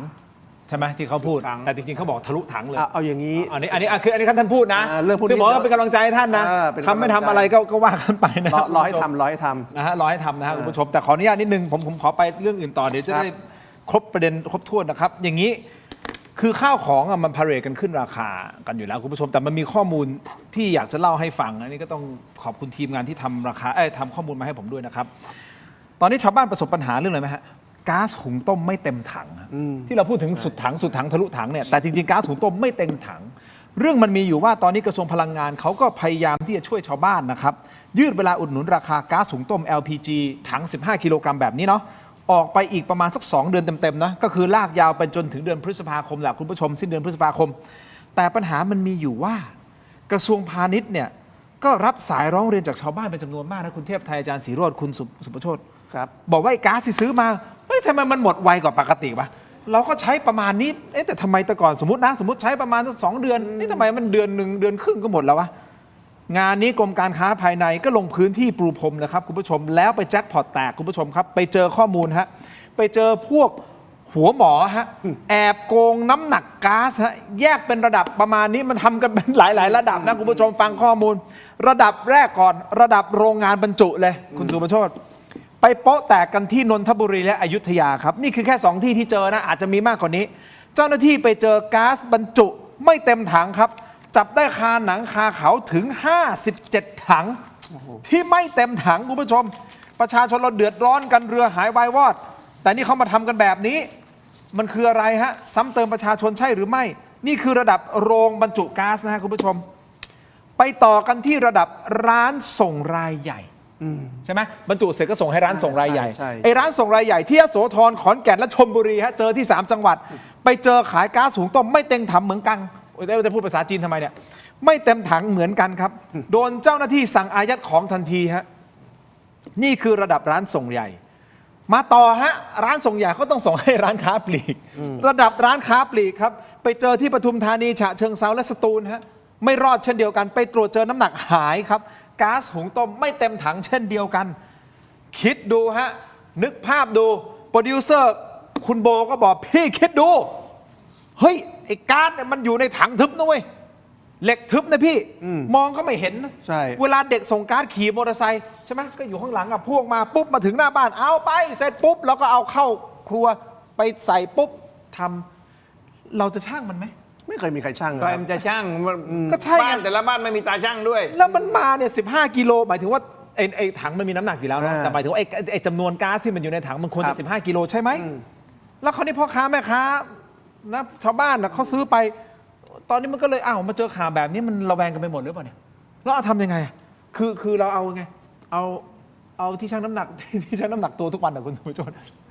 มาอุ้มถังแก๊สแล้วก็มาทั่งหรือไงวะมันทำไม่ได้อยู่แล้วไงรัฐบาลคือมันก็ต้องไปถามรัฐบาลว่าปล่อยให้มันมีการโกงอย่างนี้ได้ยังไงคือไอ้คนที่โกงก๊าซพวกนี้มันก็ไม่ต่างกับโรงกลั่นกับจ็อบเบอร์กับเรือบรรทุกน้ำมันโกงน้ำมันไงเนี่ยคือประเทศนี้มันมีคนที่โกงเอาเปรียบคนไทยด้วยกันในช่วงสงครามเนี่ยตั้งแต่รายใหญ่จนถึงรายย่อยแล้วไอ้การโกงระดับคนขายก๊าซนี่มันคือระดับเกือบจะเป็นกลุ่มล่างสุดของห่วงโซ่พลังงานแล้วว่ามันโกงระดับรายย่อยคือกลุ่มขายก๊าซถังละ15 กิโลอ่ะแล้วรัฐบาลปล่อยมีการโกงได้ยังไงคุณสุปจีอยู่ไหนอ่ะแต้มอยู่ไหนฮะทำอะไรอยู่วะ คือถ้าให้ประชาชนช่างประชาชนก็ช่างไม่ได้หรอกมันต้องตรวจสอบที่ต้นทางเพราะของแบบนี้ถ้าต้นทางโกงปลายทางมาโกงแก๊สเนี่ยนะแก๊สนี่มันไม่ได้ว่าเป็นเหมือนน้ำมันนะน้ำมันอาจจะบิดออกไปใส่น้ำมันอื่นแก๊สเนี่ยคุณจะไปถ่ายไปใส่อะไรวะผมว่ามันใส่ยากอยู่นะเพียงแต่ว่าต้นทางมันไม่เต็มน้ำหนักมันไม่เต็มปลายทางที่ขายก็น้ำหนักไม่เต็มเพราะฉะนั้นถ้าหากว่ากระทรวงพาณิชย์จะคุมน้ำหนักนะจะคุมเรื่องแม่โกงนะคุณก็ต้องคุมที่ต้นทางคุมที่ไอโรงบรรจุเนี่ยโรงขนาดใหญ่เนี่ยจากต้นทางคุณมันบรรจุให้มันครบก็มันจะแก้ปัญหาได้ไงแล้วการนี้กระทรวงพาณิชย์มันปล่อยปละละเลยหรือเปล่าล่ะตอนนี้เขาตรึงราคาอยู่ที่ 423 บาทต่อถัง15 กิโลกรัมจนถึงสิ้นเดือนพฤษภาคมคือ31 พฤษภาคมเขาตรึงอยู่นะแล้วมันจะเกิดอะไรขึ้นหลังจากนี้แล้วเราจะมั่นใจได้ยังไงคุณสุภชนนึกออกว่ามันนี่คือแบบมันเหมือนเป็นเรื่องใหญ่นะมันเรื่องใหญ่นี่ครับมันประชาชนคือชาวบ้านร้านค้าที่ผัดข้าวแกงที่ขายคือเขามันโกงไประดับรายย่อยเลยไงเฮ้ยนี่มันเหนื่อยเลยนะคุณสุภชนนี่ไปยังไงต่อเนี่ยเรื่องของกรมการค้าภายในเนี่ยผมคิดว่าการลงตรวจเนี่ยลงแค่ครั้งเดียวอาจจะไม่พอมันต้องเป็นการลงตรวจแบบซ้ำแล้วซ้ำเล่าค่ะแล้วก็อาจจะอ้างอิงจากที่อาจารย์ซีโรจน์พูดว่ามันต้องไล่ระดับขึ้นไปเลยครับจากรายย่อยขึ้นไปรายใหญ่ขึ้นเรื่อยๆจนไปถึงโรงบรรจุก๊าซขนาดใหญ่เนี่ยก็ต้องมีการตรวจว่าปล่อยก๊าซออกมาครบหรือเปล่าปล่อยไปที่ไหนบ้างลักษณะคล้ายๆกับน้ำมันครับส่วนเรื่องของราคาเนี่ยผมมีความกังวลมากว่ามันจะมีการปรับตัวสูงขึ้นเช่นเดียวกันเพราะว่าเงินที่ใช้ในการตึงราคาก๊าซ LPG เนี่ยก็มาจากกองเดียวกับที่ใช้เงินอุดหนุนน้ำมันคือกองทุนชดเชยน้ำมันเชื้อเพลิงใช่ไหมครับซึ่งตอนนี้เราก็รู้ว่ามันติดลบเนี่ยหลัก 50,000 ล้านบาทใช่ไหมครับผมกังวลว่าถ้ากองทุนมันแบกรับไม่ไหวแบกรับทั้ง2ทางไม่ว่าจะเป็นต้องเอาเงินไปโปะน้ำมันเอาเงินไปโปะก๊าซหุงต้มเนี่ยก๊าซหุงต้มมันจะดีขึ้นใช่คือไอ้ที่เขาตรึงราคาน้ำมันคือราคาก๊าซเนี่ยมันคือแค่ราคาก๊าซนะฮะแต่จริงๆเวลาเขามาส่งเนี่ยมันมากกว่า423 บาทเพราะมันจะมีค่าขนส่งค่าอะไรนะแล้วน้ำมันมันก็ขึ้นด้วยนะตอนนี้เนาะแต่ก่อนอาจจะมีบวกค่าส่ง50สมมติบวกค่าส่ง50 บาทตอนนี้มันคิดเป็น100แล้วนะเท่าตัวเอาดีกว่าเพราะน้ำมันมันขึ้นเท่าตัวโอ้โหมันเหนื่อยนะพี่เทียบไทยผมว่ามันจะไปยังไงต่อเนี่ยผมว่าในประเด็นนี้อาจจะต้องดูก็คือว่าพอราคาก๊าซมันมีแนวโน้มจะขยับนะครับแล้วก็กลุ่มคนขายก๊าซเขารู้สึกว่าเขามีโอกาสค้ากำไรเนี่ยนะครับเราก็จะเจอการที่ก๊าซไม่เต็มอย่างนี้มากขึ้นซึ่งตอนนี้มันหลายกิจการก็เริ่มเกิดนะครับอย่างพวกรถพุ่มพวงนะครับน้ำมันมันแพงใช่ไหมข้าวของต่างๆนานามันแพงพวกรถพุ่มพวงเนี่ย เขาก็ต้องให้ข้าวของต่างๆ ในถุงกับคนที่ซื้อจากเขาเนี่ยเขาก็ต้องให้ลดลงแล้วนะแต่ของเคสรถพุ่มพวงไม่ใช่การโกงนะแต่ว่ามันมาจากการที่เขาถูกบีบด้วยสภาพเศรษฐกิจไงน้ำมันแพงผักแพงแตงกวาแพงค่าขนส่งแพงเอาของไปขายตามบ้านเนี่ยสมมติซื้อ20 บาทเคยได้แตงกวา3 ลูกตอนนี้เหลือแค่2 ลูกมันกระทบคนจนไปหมดแล้วตอนนี้อย่างเงี้ยที่เราพูดเรื่องนี้มันคือปากท้องแบบเพียวๆแล้วก็ไม่ใช่เป็นการด่าหรือตำหนิรัฐบาลแต่ให้เห็นสถานการณ์มันเป็นอย่างนี้จริงๆแล้วเดี๋ยวที่ผมคุยกับคุณสุประโชตินอกรอบเหมือนกันก็คือว่าเดี๋ยวคอยดูปุ๋ยแล้วเดี๋ยวคอยดูสินค้าเกษตรใช่สินค้าเกษตรจะมีปัญหาหลังจากนี้ใช่พลาสติกใช่ไหมจะไม่สวยงามใช่ไหมออกดอกออกผลไม่เต้าเต็มที่เพราะว่าปุ๋ยมันขาดไม่มีตังค์ซื้อปุ๋ยอันนี้มันจะเป็นปัญหาใหญ่และเราเป็นประเทศคืออะไรฮะประเทศเกษตรนึกออกปะมันตอนนี้มันกระทบไปหมดเลยเพราะฉะนั้นหลังจากนี้มันไม่ใช่เรื่องของแค่ค่าน้ำมันอย่างเดียวแล้วนะคุณก็ค่าน้ำมันแพงมันคือทุกอย่างที่มันเกิดขึ้นในระบบนิเวศของการใช้ชีวิตของเรามันจะมีแต่เพิ่มขึ้นนั่นคือสถานการณ์ความเป็นจริงผมถึงรู้สึกไงครับว่าผมเห็นโพสต์ของคุณอนุทินเนี่ยผมมาผิดหวังนะครับเพราะโพสต์ของคุณอนุทินเนี่ยมันมาช้าไป2 อาทิตย์ไอ้สิ่งที่คุณอนุทินโพสต์เรื่องการปรับตัวเนี่ยควรจะพูดเมื่อ2 อาทิตย์ที่แล้วหรือ3 อาทิตย์ที่แล้วแต่วันนี้สิ่งที่คุณอนุทินพูดคือการให้ทำให้เห็นว่าวันนี้ประเทศมีปัญหาอะไรนะครับในอนาคตของอะไรที่จะขาดปุ๋ยขาดจะทำยังไงพลาสติกขาดจะทำยังไงนะครับยาขาดจะทำยังไงน้ำมันไม่พอจะทำยังไงแก๊สไม่พอจะทำยังไงแล้วคุณอนุทินจะแก้ปัญหายังไงซึ่งโพสต์ยังไม่มีพูดเรื่องพวกนี้เลยแต่ผู้นำประเทศอื่นเขาพูดไงครับคาดหวังว่าท่านเอกนิติท่านสุปจีเพราะท่านสุปจีอยู่คตรด้วยนะฮะถูกต้องไหมฮะกับท่านเอกนัทด้วยอยู่ในคตร3 คนไงฝ่ายการเมือง3 คนเข้ามาอยู่ในนี้เอกนิติสุปจีขิงคาดหวังว่าในวันข้างหน้าหลังจากที่แถลงนโยบายอะไรเสร็จน่าจะมีอะไรออกมาอย่างชัดเจนก่อนสงกรานต์นี่คือโรดแมพของประเทศว่ารัฐบาลจะสู้กับปัญหารอบนี้ยังไงนั่นแหละอันนั้นวัดกันตรงนั้นเลยปุ๋ยจะเอาจากไหนมาเมษาคุณสุปจีตอนแรกปุ๋ยถึงสิงหาตอนนี้บอกแล้วว่าเมษาหมดคำถามที่รัฐบาลต้องตอบก่อนเมษาคือรัฐบาลจะเอาปุ๋ยมาจากไหนสิงคโปร์เขาตอบแล้วเขาจะทำยังไงเขาจะไปดีลกับใครยังไงพลาสติกจะทำยังไงตอนนี้ถุงพลาสติกกล่องพลาสติกที่เวลาซื้อข้าวนะครับราคาจะขึ้นมาเป็น600แล้วนะครับขึ้นรวดเร็วเกือบ 50% แล้วนะครับรัฐบาลจะแก้ปัญหานี้ยังไงครับ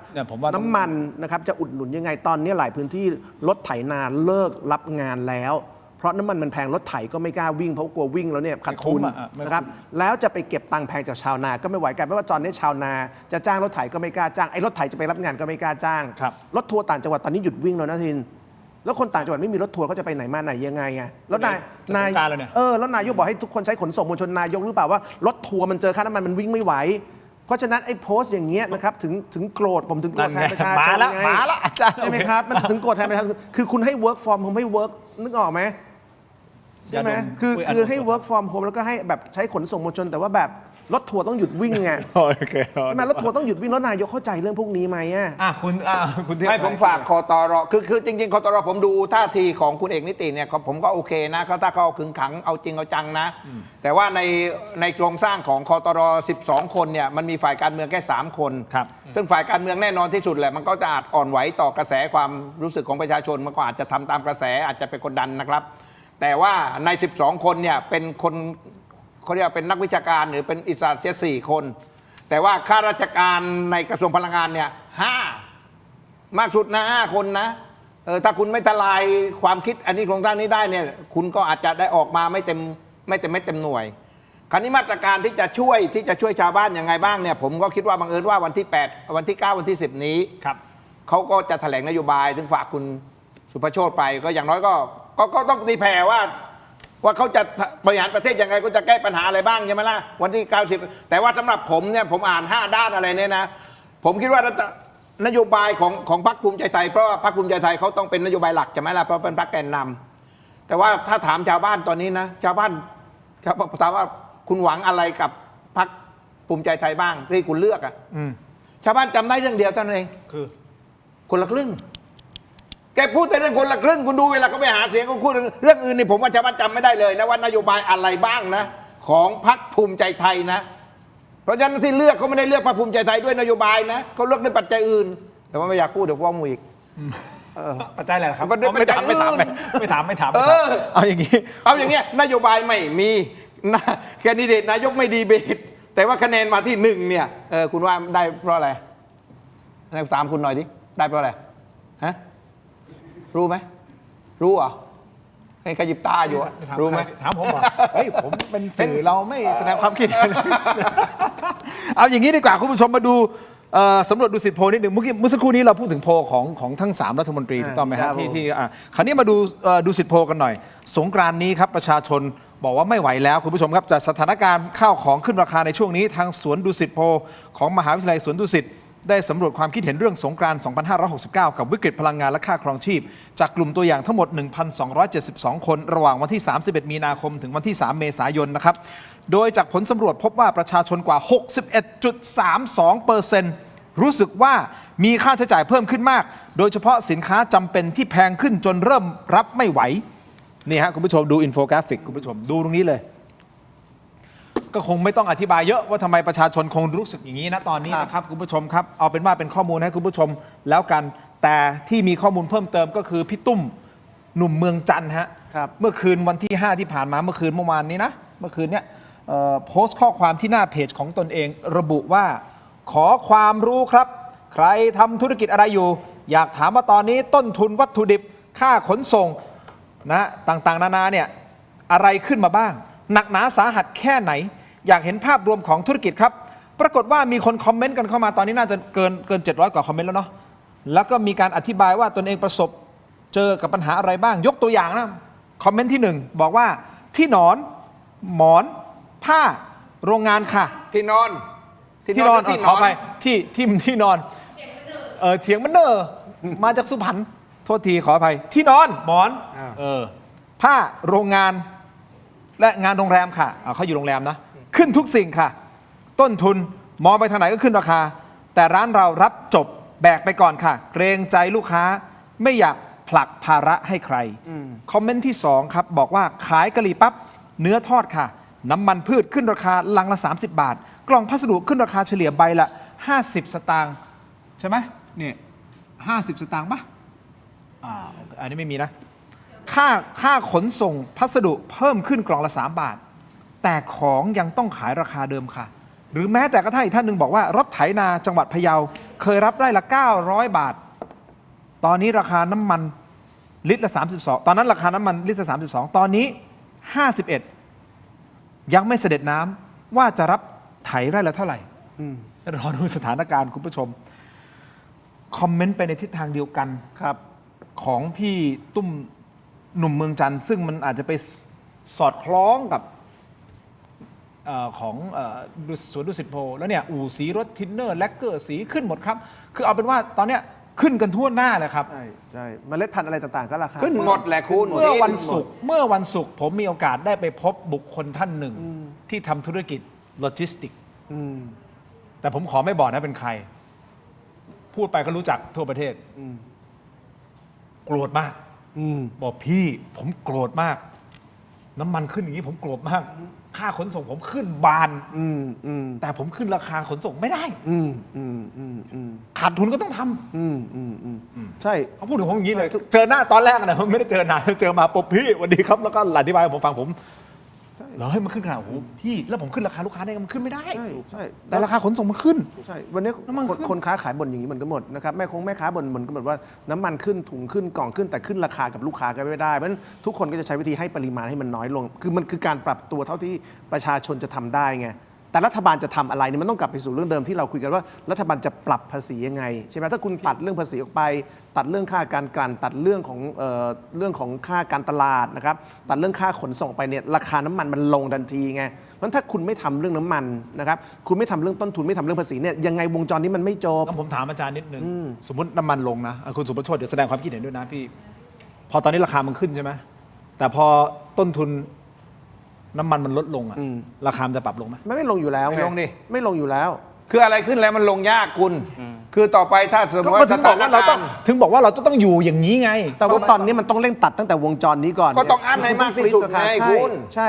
คือต้องอั้นในมากที่สุดก็เพราะอะไรเพราะคุณก็ตัดต้นทุนผมก็บอกแล้วว่าคุณยอมกัดฟัน3 เดือนนี้นะตัดภาษีรัฐบาลต้องเสียรายได้เพื่ออะไรเพื่อที่จะให้ราคาน้ำมันเนี่ยมันต่ำให้มากที่สุดเพื่อที่จะคุมสินค้าทุกอย่างได้ แล้วพอคุมสินค้าได้ทุกอย่างมันฝนตกทั่วฟ้าทุกคนก็จะได้รับอานิสงส์เหมือนกันหมด แต่คุณปล่อยให้สินค้ามันราคาสูง และคุณไปเยียวยาให้บัตรคนจนคนละ100อย่างเงี้ยมันจะทำอะไรได้ซื้อหมากซื้อพลูคนแก่วันละ3 บาทอย่างเงี้ย แล้วพอน้ำมันมันลดลงปุ๊บราคาสินค้ามันไม่ลด มันไม่ขยับ เพราะฉะนั้นมัน ก๋วยเตี๋ยวมันจะขยับได้ยังไงอะคุณ มันต้องฟรีซไงครับคือเอาอย่างนี้ผมว่ารัฐบาลต้องทำใจเลยว่าถ้าคุณยอมตัดภาษีเนี่ยคุณจะเสียรายได้เข้าคลังอย่างน้อยเดือนละ 12,000 ล้าน คือ 1 บาทที่ลดเนี่ยเสียรายได้ประมาณ 2,000 ล้านเพราะฉะนั้นถ้าคุณลด6 บาทคุณเสียประมาณ 12,000 ล้าน 12,000 ล้านมันดูเยอะแต่จริงๆเนี่ยถ้าเทียบกับเงินที่รัฐบาลอัดฉีดเพื่อช่วยคนเนี่ยนะ 12,000 ล้านมันน้อยกว่าเยอะนะคือถ้าคุณปล่อยให้ราคาน้ำมันขึ้นแล้วคุณเสียภาษีแบบ 12,000 ล้านเนี่ยนะครับค่าใช้จ่ายอื่นประชาชนมันแพงขึ้นทุกวันไงคือวันนี้รัฐบาลต้องยอมกรีดเนื้อตัดใจไปเลยว่า 12,000 ล้านที่เคยได้จากภาษีน้ำมันอะไรต่างๆเนี่ยคุณจะไม่ได้แล้วมันจะไปบรรเทาภาระของประชาชนให้มันเบาลงไม่อย่างนั้นคุณเยียวยาประชาชนอ้วกอะครับคือคุณจะเยียวยาคนเดือดร้อนทั้งหมดที่เราอ่านกันมาคุณจะเยียวยาเขายังไงคุณจะเยียวยาลงรถยนต์ เพราะฉะนั้นสิ่งที่ต้องทำคือพยายามที่จะ รัฐบาลต้องใจ ฟรี เด็ด ซราคาให้ได้ ใช่ ให้ได้นานที่สุด ใช่เพราะถ้าคุณไม่ยอมใจเด็ด ไม่ยอม ยอมกลืนเลือดเดือนละ 12,000 ล้านไอ้สิ่งที่ประชาชนเดือดร้อนเนี่ยคือคนประชาชนเป็นคนจ่ายนะแต่ถ้ารัฐบาลยอมตัด 12,000 ล้านประชาชนไม่เดือดร้อนไงมันคือทางเลือกของประเทศเนี่ยครับว่าคุณจะเลือกเส้นไหนอย่างเวียดนามใช่ไหมครับหลายประเทศเขาเลือกเส้นทางนี้คือรัฐบาลเลือกที่จะเดือดร้อนเพื่อเบาความเดือดร้อนของประชาชนแต่บ้านเราในกลับกันรัฐบาลไม่ยอมตัดรายได้ตัวเองปล่อยให้ประชาชนเดือดร้อนแล้วรัฐบาลจะไปเยียวยาวันละ3 บาท คิดเห็นยังไงในประเด็นนี้แล้วเดี๋ยวผมมีประเด็นที่ตั้งใจจะถามคุณเกี่ยวกับเรื่องของพรรคประชาชนด้วยอ่ะ ได้ครับ เห็นด้วยครับ คืออย่างแรกผมคิดว่ารัฐบาลเนี่ยตอนนี้มันวิกฤตมันไปไกลมากๆแล้วใช่ไหมครับ การตัดภาษีออกเนี่ยเป็นกลไกหนึ่งที่ควรทำทันทีเพื่อช่วยเหลือพี่น้องประชาชน แต่ว่าตัดภาษีอย่างเดียวเนี่ยผมคิดว่าอาจจะยังไม่มากพอ ถ้าเรายังมีน้ำมันไหลรั่วออกจากระบบใช่ไหมครับ เรื่องของไอโม่การกักตุนเนี่ยผมคิดว่าปัจจุบันเนี้มันก็ยังมีอยู่ เพราะว่าถ้าไปเปรียบเทียบราคาน้ำมันที่ขายในประเทศไทยกับประเทศอื่นๆ เพื่อนบ้านเนี่ยเราก็ยังขายถูกกว่าประเทศอื่นๆค่อนข้างเยอะอยู่พอสมควรรัฐบาลควรทำไปพร้อมๆกันครับคืออุดรอยรั่วกับลดภาษีนะครับแล้วเราก็มีมาตรการอื่นๆที่ออกมาที่เราพูดกันตั้งแต่แรกคือเรื่องของค่าการกันที่มันตอนนี้มันสูงเกินไปถ้าทำ3อย่างนี้ได้เนี่ยผมคิดว่าจะช่วยเหลือพี่น้องประชาชนได้ค่อนข้างเยอะนะครับอย่างนี้คุณผู้ชมผมว่าทั้ง3ท่านก็เห็นตรงกันแหละว่าสถานการณ์แบบเนี้ยเราคงต้องอยู่กับ new normal ใช่ มันคือ new normal จริงๆนะฮะ ใช่ คือ new normal เพียงแต่เราจะต้องรับสภาพและปรับตัวยังไงกับ new normal คุณผู้ชมครับ ผมใช้คำนี้ด้วยทีคือมัน backward new normal คือเป็น new normal เชิงถดถอย เราต้องเจอภาวะเศรษฐกิจถดถอยแบบนี้ที่ยาวมากนะครับเพราะว่ารอบนี้ห่วงโซ่การผลิตมันพังหมด แล้วโจทย์ใหญ่กลับไปสู่เรื่องเดิมคือผมก็เรียกร้องจากรัฐบาลนะครับว่ารัฐบาลมันต้องมีฉากทัดแล้วว่าสินค้าต่างๆนะครับโครงสร้างพื้นฐานต่างๆรัฐบาลจะหาจากไหนมาเติม นี่คือโจทย์ของคนที่ได้เป็นรัฐบาลที่มันยากแต่ว่าคุณต้องทำ คุณผู้ชมครับอย่างนี้ฮะมีหลายคนคอมเมนต์เข้ามาก่อนหน้านี้บอกว่าวันนี้พรรคส้มถ้าพรรคส้มเป็นรัฐบาลถามคุณเลยนะถ้าวันนี้พรรคส้มเป็นรัฐบาลเนี่ยเผลอๆสถานการณ์หนักกว่านี้อีกคิดเห็นอย่างไรกับคอมเมนต์หลายคอมเมนต์ที่เข้ามาในรูปแบบนี้นี่คือข้อที่1ข้อที่2ทำไมพรรคประชาชนในช่วงนี้อันนี้ผมก็พูดในรายการก่อนหน้านี้นะครับแล้วก็มีด้อมส้มก็มาถล่มผมนะครับแล้วก็บอกว่าผมพูดว่าทำไมพรรคประชาชนเหมือนช่วงนี้ไม่ฟีลไม่เต็มสูบเหมือนช่วงก่อนๆไม่มาเป็นแพ็คไม่ชัดเจนไม่หนักแน่นไม่แบบมาเป็นกุลุตในการจับเรื่องพลังงานเหมือนกับเรื่องอื่นๆเช่นสแกมเมอร์เรื่องกัมพูชาทำไมถึงเป็นอย่างนั้น นี่คือ2คำถามทั้ง3ท่านเลยนะฮะแต่แน่นอนต้องให้พรรคประชาชนเป็นคนตอบหลักๆแต่ผมก่อนที่จะไปเป็นพรรคประชาชนพรรคประชาชนก็อะไรนะน้องคุณเราลงบัญชีรายชื่อ นี่ยังไม่เลิกน้องคุณลงบัญชีรายชื่อกับเขาผมไม่ได้เกี่ยวอะไร น้องคุณลงบัญชีรายชื่อคุณอยู่ประชาธิปัตย์เทพไทยผมรู้ทันคุณน่ะประชาธิปัตย์ใจเย็น10 ปีน้องคุณลงบัญชีรายชื่อใช่ผมจะประโยชน์อะไรอีกผมสิทธิ์เก่าประชาธิปัตย์ผมก็ยอมรับนี่ใช่ไหมน้องคุณลงบัญชีรายชื่อเขาจริงไหมจริงจบอันนี้แซวกันเล่นแต่ขออนุญาตคุณผู้ชมเดี๋ยวก่อนที่จะมาฟังคำตอบนะฮะเพราะมันจะเป็นไฮไลท์คำถามของวันนี้ที่คุณถามเขาหมดจบเลยอาจารย์ทินเคยเห็นเทพไทยโดนแบบนี้จากใครไหมไม่มีแล้วผมมันเกี่ยวอะไรกับผมน้องก็น้องนี่ผมไม่เลิกลักคือน้องผมเนี่ยลงพรรคส้ม อีกคนหนึ่งลงประชาธิปัตย์อีกคนลงรวมไทยสร้างชาติ ลงทุกพรรคเลย ลงทุกพรรคมันบอกว่าไม่เกี่ยวไง ผมก็พูดได้ทุกพรรค แต่ส่วนอาจารย์ศิโรจน์โทษนะ พี่เทพไทยกินน้ำหน่อยกินน้ำหน่อยกินน้ำหน่อย อาจารย์ศิโรจน์ เลิกลักแล้วเลิกลัก คุณองค์อาจคำไพบูลย์ท่านก็ประชาธิปัตย์นะ อ๋อใช่แต่ผมวิจารณ์ประชาธิปัตย์ไงแต่เขาไม่วิจารณ์ไง ผมวิจารณ์ทำไมจะผมไม่ ตอนประชาธิปัตย์เป็นรัฐบาลปี 53 ผมวิจารณ์ทุกวันนะครับ โอเคเอาอย่างนี้คุณผู้ชม พี่ผมเป็นรัฐมนตรีผมยังวิจารณ์เลยครับ ขออนุญาตแนะนำเนี่ยเม็ดอมซิงค์พลัสผลิตภัณฑ์ไมบาซินจากเกรเตอร์ฟาร์มานะครับมี3สูตรที่มีคุณประโยชน์จากวิตามินหลากหลายชนิดครับเม็ดอมซิงค์พลัสวิตามินซีและโคคิเทนกลิ่นองุ่นมะนาวเม็ดอมซิงค์พลัสลูทีและบิวเบอรี่กลิ่นแบล็คเคอร์เรนต์เม็ดอมซิงค์พลัสเบต้ากลูแคนกลิ่นสตรอเบอรี่นะครับซิงค์มีส่วนช่วยในการทำหน้าที่ของระบบภูมิคุ้มกันและกระบวนการต่อต้านอนุมูลอิสระครับถ้าเจ็บคอไอหรืออยากเสริมภูมิคุ้มกันนะครับเลือกไมบาซินจากเกรเตอร์ฟาร์มาหาซื้อได้ที่ร้านสะดวกซื้อซุปเปอร์มาร์เก็ตและร้านขายยาทั่วประเทศไมบาซินจากเกรเตอร์ฟาร์มาก้าวสู่60 ปีอย่างมั่นคงและยั่งยืนนะครับขอบคุณไมบาซินที่อยู่เคียงข้างถกไม่เถียงนะครับขอบคุณมากๆเลยนะครับโอ้ยเจ็บคอต้องอมนิดนึงนะฮะแต่หลังจากอมแล้วผมว่าผมต้องมอบอันนี้ให้พี่เทพไทยก่อนเลยนะฮะ ดมยาดมก่อนเลยยาดมสมุนไพรตามมังกรทองจากอ้วยอันโอสถนะฮะอาจารย์ศิโรจน์ด้วยนะครับ ขอบคุณครับพี่เอาของผมไหม ไม่เอา ช้ำด้วยเนี่ย พอแล้ว เอานะไม่เอานะเอาไปฝากน้องไหม โอเค แต่วันนี้ขอแนะนำจากอ้วยอันโอสถเช่นเดียวกันก็คือยาน้ำแก้ร้อนในเขากุยจากอ้วยอันโอสถนะครับบรรเทาไข้ตัวร้อนทานได้ทั้งเด็กและผู้ใหญ่นะครับมีจำหน่ายตามร้านขายยาทั่วประเทศอ่านคำเตือนในฉลากและเอกสารกำกับผลิตภัณฑ์ก่อนใช้นะครับนี่คือยาน้ำแก้ร้อนในเขากุยจากอ้วยอันโอสถนะฮะขอบคุณอ้วยอันโอสถนะครับที่อยู่เคียงข้างถกไม่เถียงนะครับขอบคุณมากๆเลยนะครับอันนี้พี่เทพไทยเขาอาจจะต้องใช้นะเพราะเขาท้องอืดท้องเฟ้อด้วยหลังจากดมยาดมไปเสร็จนะต้องทานนี่นะคุณผู้ชมครับยาท่าตุน้ำขาว 49 บาทฝาสีฟ้าตราอาหารคู่มาตรฐานสากลครับหาซื้อง่ายตามร้านขายยาแผนปัจจุบันทั่วไปราคาเพียง 49 บาทเข้าถึงง่ายจาก HK Pharmaceutical นะครับนี่คือยาท่าตุน้ำขาวแก้ท้องอืดท้องเฟ้อรักษาลำไส้อักเสบฆ่าเชื้อโรคในลำไส้นะครับขอบคุณมากครับภูมิใจนำเสนอยาท่าตุน้ำขาว 49 บาท ผมไม่ต้องอืดหรอกเพราะผมได้พูดแล้วไอ้คนที่ท้องอืดที่ยังไม่ได้เชียร์เนี่ยพวกไม่ได้เชียร์เนี่ยอาจจะท้องอืดหน่อย ผมระบาย มีคุณผู้ชมถามผมว่าทำไมผมไม่ช่วยพี่ทำไมปล่อยให้พี่โดนอาจารย์ศิโรจน์แต่แกมีคนบอกว่านะอาจารย์ศิโรจน์โดนเส้นใช่ไหมหัวเราะกันมันมากเลยครับอาจารย์ครับเดี๋ยวผมให้พี่เทพไทยเอาไหมครับ ต้องให้อาจารย์ศิโรจน์เพราะว่าท้องอืดไม่ได้พูด ผมได้ระบายแล้วมีปัญหา ตอนนี้คุณสุภโชติบอกเฮ้ยอะไรวะเนี่ยเราอยู่ท่ามกลางอะไรวะเนี่ยนะครับคุณผู้ชมครับขอบคุณต่อกันเลยนะครับผงปรุงรสหนึ่งครับมีให้เลือกหลากหลายรสชาตินะครับปรุงอร่อยแน่รสหนึ่งครับไม่ว่าจะเป็นรสไก่รสหมูรสเนื้อต้มผัดแกงทอดยำหอมอร่อยได้ทันใจครับต้องรสหนึ่งนัมเบอร์วันปรุงอร่อยแน่รสหนึ่งครับโปรโมชั่นพิเศษ1 แถม 1และโปรโมชั่นสุดคุ้มอีกมากมายหาซื้อได้แล้ววันนี้ที่ Shopee Lazada TikTok Gourmet Market Foodland และซุปเปอร์มาร์เก็ตทั่วไป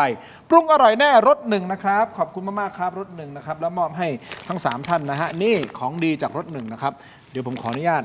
วางตรงนี้วางอะไรเนี่ยนะครับสวยงามนะครับจากรถหนึ่งฮะอาจารย์ครับอาจารย์ศิโรจน์ ขอบคุณครับ ขออนุญาตนะพี่ ขอบคุณครับ ครับนี่นะฮะต่อกันที่อันนี้ผมว่าเช้าเนี่ยพี่ต้องโดน อาจารย์ศิโรจน์กับพี่เทพไทยพี่สุภโชติอันนี้ฮะฟาร์มเฮาส์ครับ Royal Bread สไลด์หนาเนื้อนุ่มที่สุดของฟาร์มเฮาส์คุณภาพทุกคำจริงๆอร่อยแบบพรีเมียมยกระดับความอร่อยง่ายๆได้ทุกวัน Farmhouse Royal Bread Everyday Premium นะครับอันนี้คือ Royal Whole Wheat ครับขนมปัง Whole Wheat เนื้อนุ่มสไลด์หนาที่สุดเลยนะฮะของ Farmhouse หอมทะลุถุงเลยนะฮะให้ท่านละ1 ถุงนะครับ กินได้เลยป่ะกินได้เลยป่ะไม่ว่าเดี๋ยวตอนเย็นเวลานั่งรถไปกินได้เลยป่ะ พี่ช้ำอยู่ต้องรีบกินนะครับ ช้ำก็กินบัวบกไม่ได้กิน ขอบคุณครับนะให้ท่านเลยนะครับ กินขนมปังกับใบบัวบกก็ได้นะพี่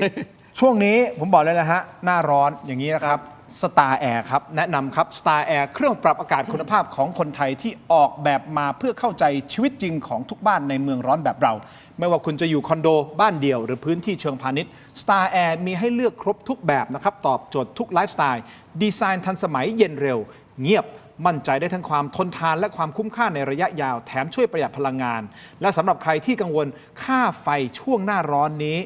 ไม่ต้องห่วงครับเพราะว่า Star Air มี Air Solar Hybrid ฮะใช้พลังงานแสงอาทิตย์ประหยัดค่าไฟได้ถึง 60% คิดถึงแอร์ตัวใหม่ต้อง Star Air สนใจติดต่อได้ที่ Line Official ของเขานะครับก็คือ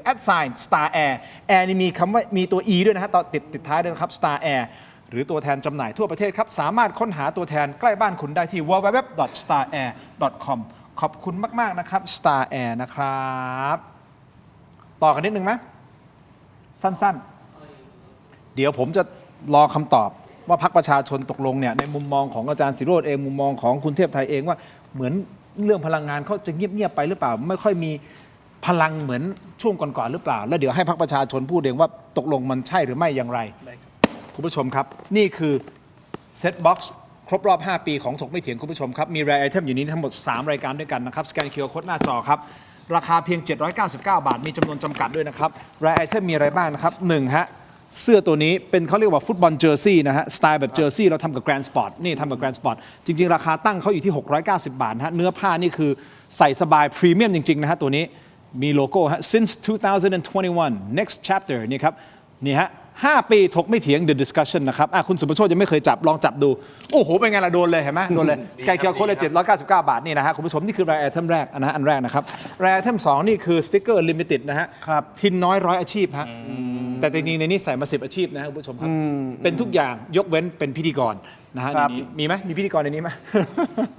สติ๊กเกอร์ฮะติดเคสสำหรับมือถือได้นะฮะแล็ปท็อปหรือก็พวกiPad หรือจะไปติดในกระจกห้องน้ำก็ได้นะฮะ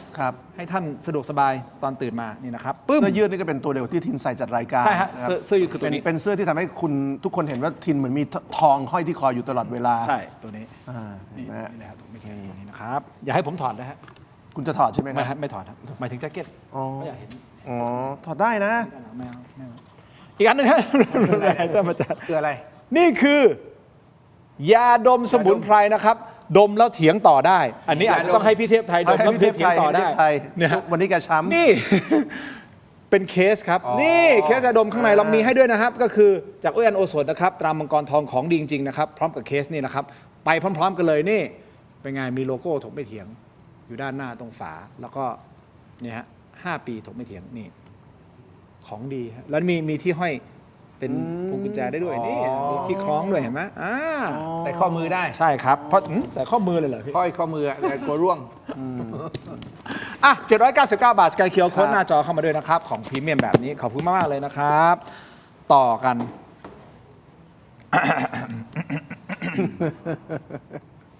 โดนทัวร์ลงไปแต่ทัวร์อาจจะเป็นทัวร์ย่อมๆนะครับเพราะก็มีหลายคนก็สะท้อนเหมือนกันว่าเงียบไปแต่ผมยังไม่ฟังคุณผมฟังฝั่งนี้ก่อนได้ครับมีคนคอมเมนต์อาจารย์ศิโรจน์คุณเทพไทยบอกว่าถ้าพรรคส้มเป็นรัฐบาลในช่วงนี้ถ้าเกิดพรรคส้มได้เป็นจริงๆนะสถานการณ์อาจจะหนักกว่านี้อีกนะเห็นด้วยหรือไม่เห็นด้วยกับคอมเมนต์นี้คุณอาจารย์ศิโรจน์ก่อนถ้าถามผมไม่รู้จะตอบคำถามนี้ไงมันเป็นคำถามที่มันเกิดขึ้นไม่ได้ครับแล้วมันเป็นคำถามที่มันเหมือนกับหาเรื่องด่าพรรคฟรีเช่นสมมติผมถามว่าแล้วถ้าประชาธิปัตย์เป็นรัฐบาลจะเป็นยังไงเพื่อไทยเป็นรัฐบาลจะเป็นยังไงใช่ไหมคือคำถามนี้เป็นคำถามที่มันถามปุ๊บมันรู้จะตอบอะไรยังไงนะครับเพราะว่า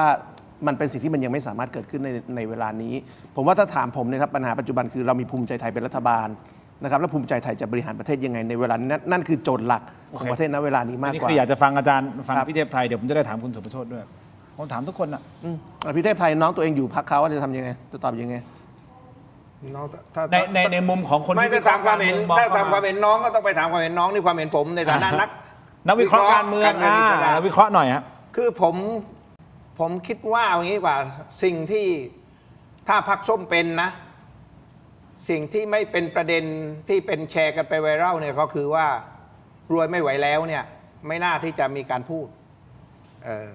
พรรคส้มจะบริหารอย่างไรก็ไม่รู้นะแต่ว่าผมคิดว่าประชาชนเขาก็ต้องยอมรับ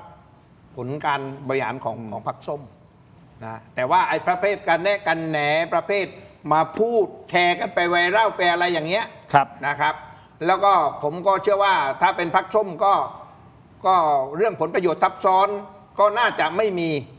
เพราะว่าในพรรคส้มก็อย่างน้อยเขาก็ทลายทุนพลังงานแล้วก็ถูกทุนพลังงานฟ้องแล้วก็เป็นที่รู้กันว่าพรรคส้มเนี่ยทุนพลังงานก็ไม่ได้หนุนอะไรนะพรรคการเมืองอื่นจะเท่าไหร่ก็ไม่รู้แต่ว่าก็มีเกี่ยวข้องกับกลุ่มทุนพลังงานเพราะอันเนี้ยผมว่าเป็นเกราะป้องกันคุ้มกันให้พรรคส้มเนี่ยทำงานได้โดยคนเชื่อมั่นว่าทำได้แต่ว่าฝีมือผลงานเท่าไหร่เราก็ไม่ได้รู้ไงว่าตัวตุ๊กตาแต่ละคนเนี่ยนะว่ารัฐมนตรีแต่ละคนมันเป็นใครเป็นใครแต่ว่าถ้าดูภาพรวมแล้วเนี่ยผมก็คิดว่ามันไม่ค่อยมีประเด็นไม่ค่อยมีข้อสงสัยอย่างน้อยข้อคอรหาตัวนี้มันจะไม่มีโอเค คิดยังไงกับประโยคนี้ที่คุณผู้ชม จริง ๆ มีหลายคนที่คอมเมนต์เข้ามาก็อยากจะเปิดโอกาสให้คุณในฐานะที่คุณเป็นสสของพรรคประชาชน ก่อนอื่นต้องบอกเลยว่าสถานการณ์ที่เกิดขึ้นตอนนี้เนี่ยเกิดขึ้นทั่วโลกแล้วก็เป็นสถานการณ์ที่เราเรียกได้ว่าวิกฤตจริงๆนะครับแต่สิ่งหนึ่งที่พรรคประชาชนถ้าได้มีโอกาสเข้าไปบริหารประเทศเนี่ยในฝั่งรัฐบาลเนี่ยสิ่งที่เรามั่นใจได้แน่นอนคือเรื่องของความโปร่งใสทั้งในเรื่องของข้อมูลเรื่องของการจัดการกับไอ้โม่งเนี่ยเราก็ยืนยันมาตลอดครับว่าเราไม่มีเรื่องผลประโยชน์ทับซ้อนจริงๆและอีกหนึ่งอันครับคือเรากล้าใช้อำนาจในการที่จะออกมาตรการต่างๆเพื่อมาเยียวยาช่วยเหลือพี่น้องประชาชนการเถียงการเรื่องการออกภาษีลาภลอยการลดภาษีสรรพสามิตเนี่ยเวลาเราพูดเราหมายความว่าอย่างนั้นจริงๆว่าเราจะมีการลดเราจะมีการออกมาตรการอย่างนี้มาช่วยเหลือพี่น้องประชาชน Work from home จะมาคู่กับเรื่องของค่าไฟที่มันจะลดลงนะครับรวมไปถึงมาตรการอื่นๆที่อาจจะมีเรื่องของผลประโยชน์ทับซ้อนไม่ว่าจะเป็นเรื่องลดค่าโดยสารสาธารณะเนี่ยผมคิดว่าพรรคประชาชนก็ไม่หยุดแค่เรื่องนี้แน่นอนครับก็จะทำเต็มที่ครับผมคราวนี้มาต่อสู่คำถามที่เป็นคำถามหลักเลยมีหลายคนตั้งข้อสังเกตแม้แต่ตัวผมเองก็ถามหานะเพราะเราอยากรู้เหมือนกันว่าทางพรรคประชาชนเนี่ยทำไมครั้งนี้ออกมาแบบเบา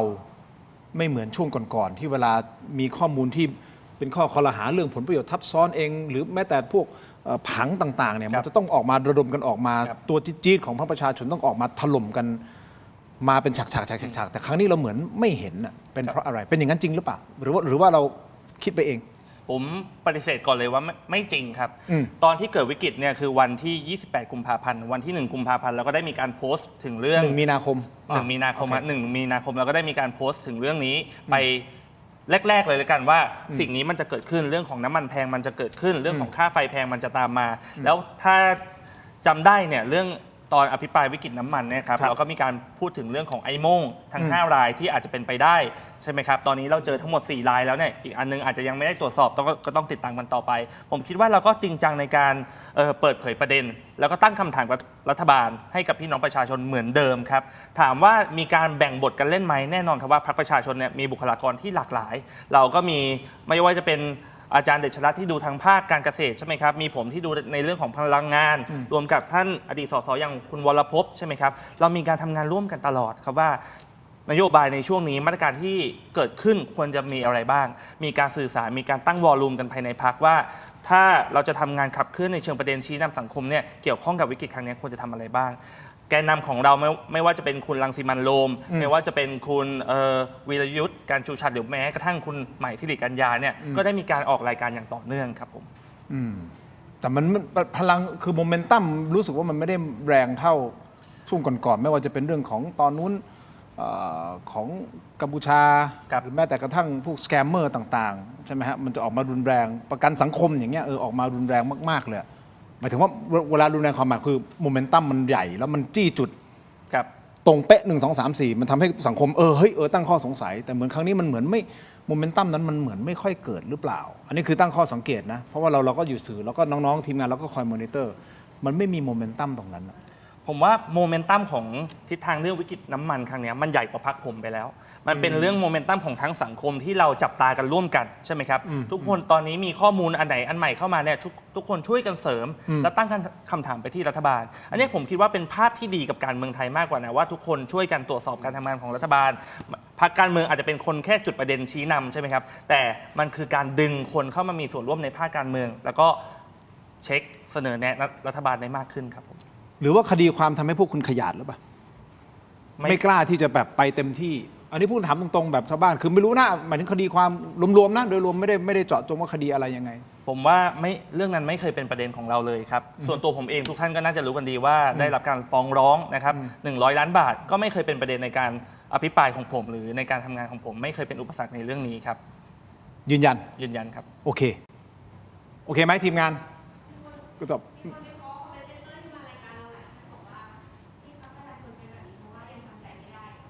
มีคอมเมนเตอร์มีคนคอมเมนต์เข้ามาใช่ไหมบอกว่าที่พรรคประชาชนแบบว่าเงียบๆไปเพราะว่ายังทำใจไม่ได้กับสถานการณ์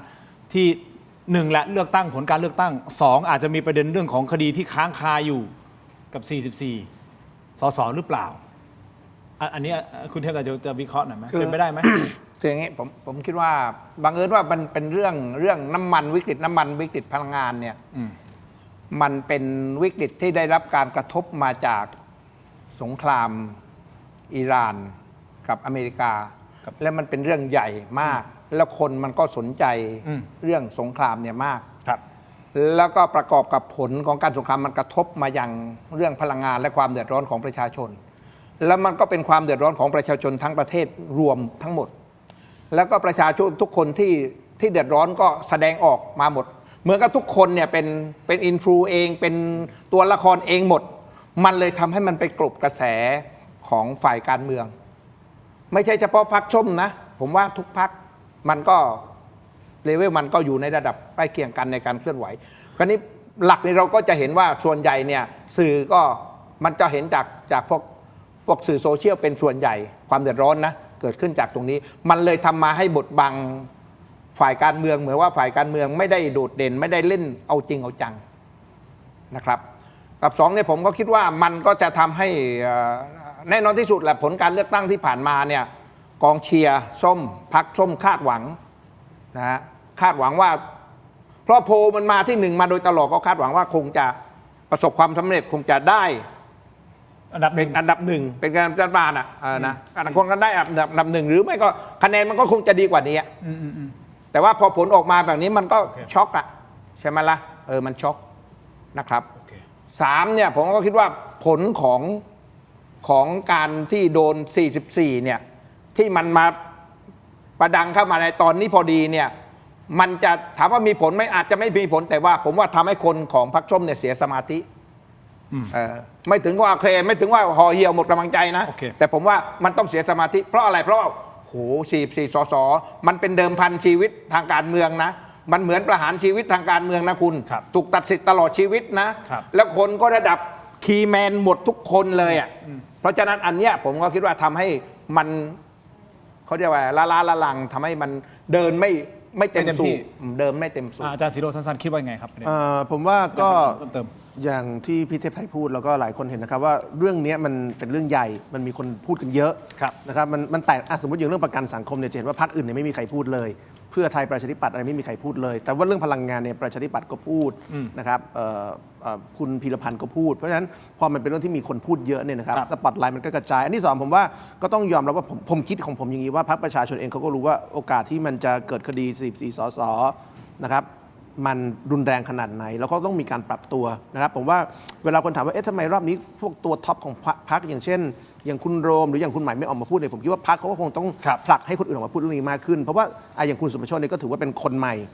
คนก็ยังไม่รู้จักคุณสุประโชติเนี่ยเขายังไม่แมสต้องพูดตามความจริงเพราะว่าตัวละครหลักที่พรรคจะใช้ทำเรื่องพลังงานคือคุณเติ้ลวรภพมันตอนนี้คุณเติ้ลก็ไม่ได้ลงบัญชีรายชื่อคุณสุประโชติก็เป็นคนเดียวในพรรคที่ตามเรื่องพลังงานแล้วเพราะฉะนั้นก็ต้องใช้เวลานะครับในการที่ทำให้คนเห็นว่าเมื่อคุณนึกถึงพรรคประชาชนเนี่ยนะครับเมื่อคุณนึกถึงคนที่พูดเรื่องพลังงานเนี่ยมันมีคนเช่นนี้อยู่ในตลาดของการพูดเรื่องพลังงานด้วย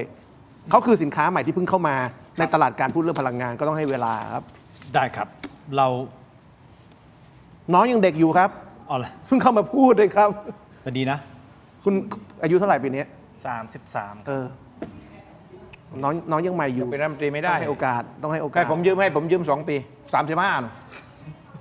เป็นรัฐมนตรีเขาได้ผมว่ายืมให้เขายืมแล้วพี่จะเหลือเท่าไหร่พี่ว่า55ผมก็เหลือแค่40 กว่าก็โอเคยังพอเป็นได้คุณผู้ชมสั้นๆฮะ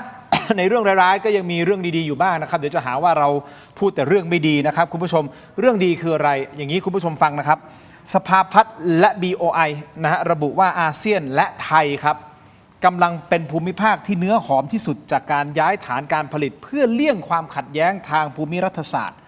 โดยมีกลุ่มนักลงทุนต่างชาติย้ายฐานการผลิตเนี่ยเข้ามาอย่างต่อเนื่องนะครับรวมถึงกลุ่มเศรษฐีตะวันออกกลางฟังนะฮะเริ่มเข้ามาซื้ออสังหาริมทรัพย์ในไทยเพื่อกระจายความเสี่ยงและแสวงหาความมั่นคงแล้วนะครับเมื่อเช้า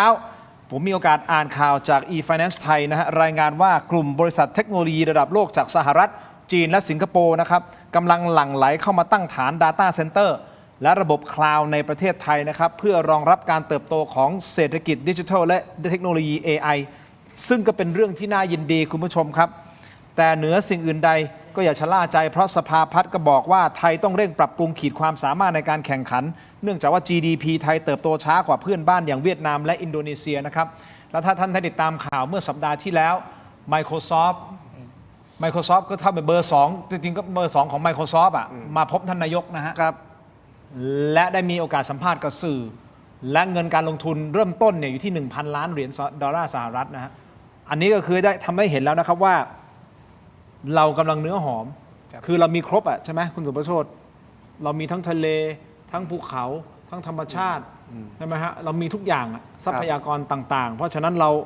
ความเป็นมิตรของเราอีก คนเราอีกถูกไหมครับคนไทยก็น่ารักถูกต้องไหมฮะเราก็มันเป็นสิ่งที่ดึงดูดให้เขาอยากจะมาตั้งในประเทศไทย แต่เราก็ไม่ประมาทเราก็ต้องลุยกันต่อนะครับคุณผู้ชมยังมีข้อมูลเพิ่มเติมอีกไหมฮะทางทีมงานมีคลิปที่ผมถามทิ้งท้ายผมถามว่าดรโลพงษ์ที่อิหร่านนะครับเติมน้ำมันลิตรละเท่าไหร่ผมให้ทายอ่ะพี่คิดว่าลิตรละเท่าไหร่ครับที่อิหร่าน 10 ไม่เกิน 12 บาท 12 บาทอาจารย์ 20 บาท 20 บาท ผมว่าไม่เกิน 20 บาทเหมือนกัน ไม่เกิน 20 บาท คุณผู้ชม คุณผู้ชมมีการคอมเมนต์กันเข้ามาเยอะก่อนหน้านี้ 5 บาทแหละ7 บาทบ้างแหละนะฮะบาทนึงบ้างแหละ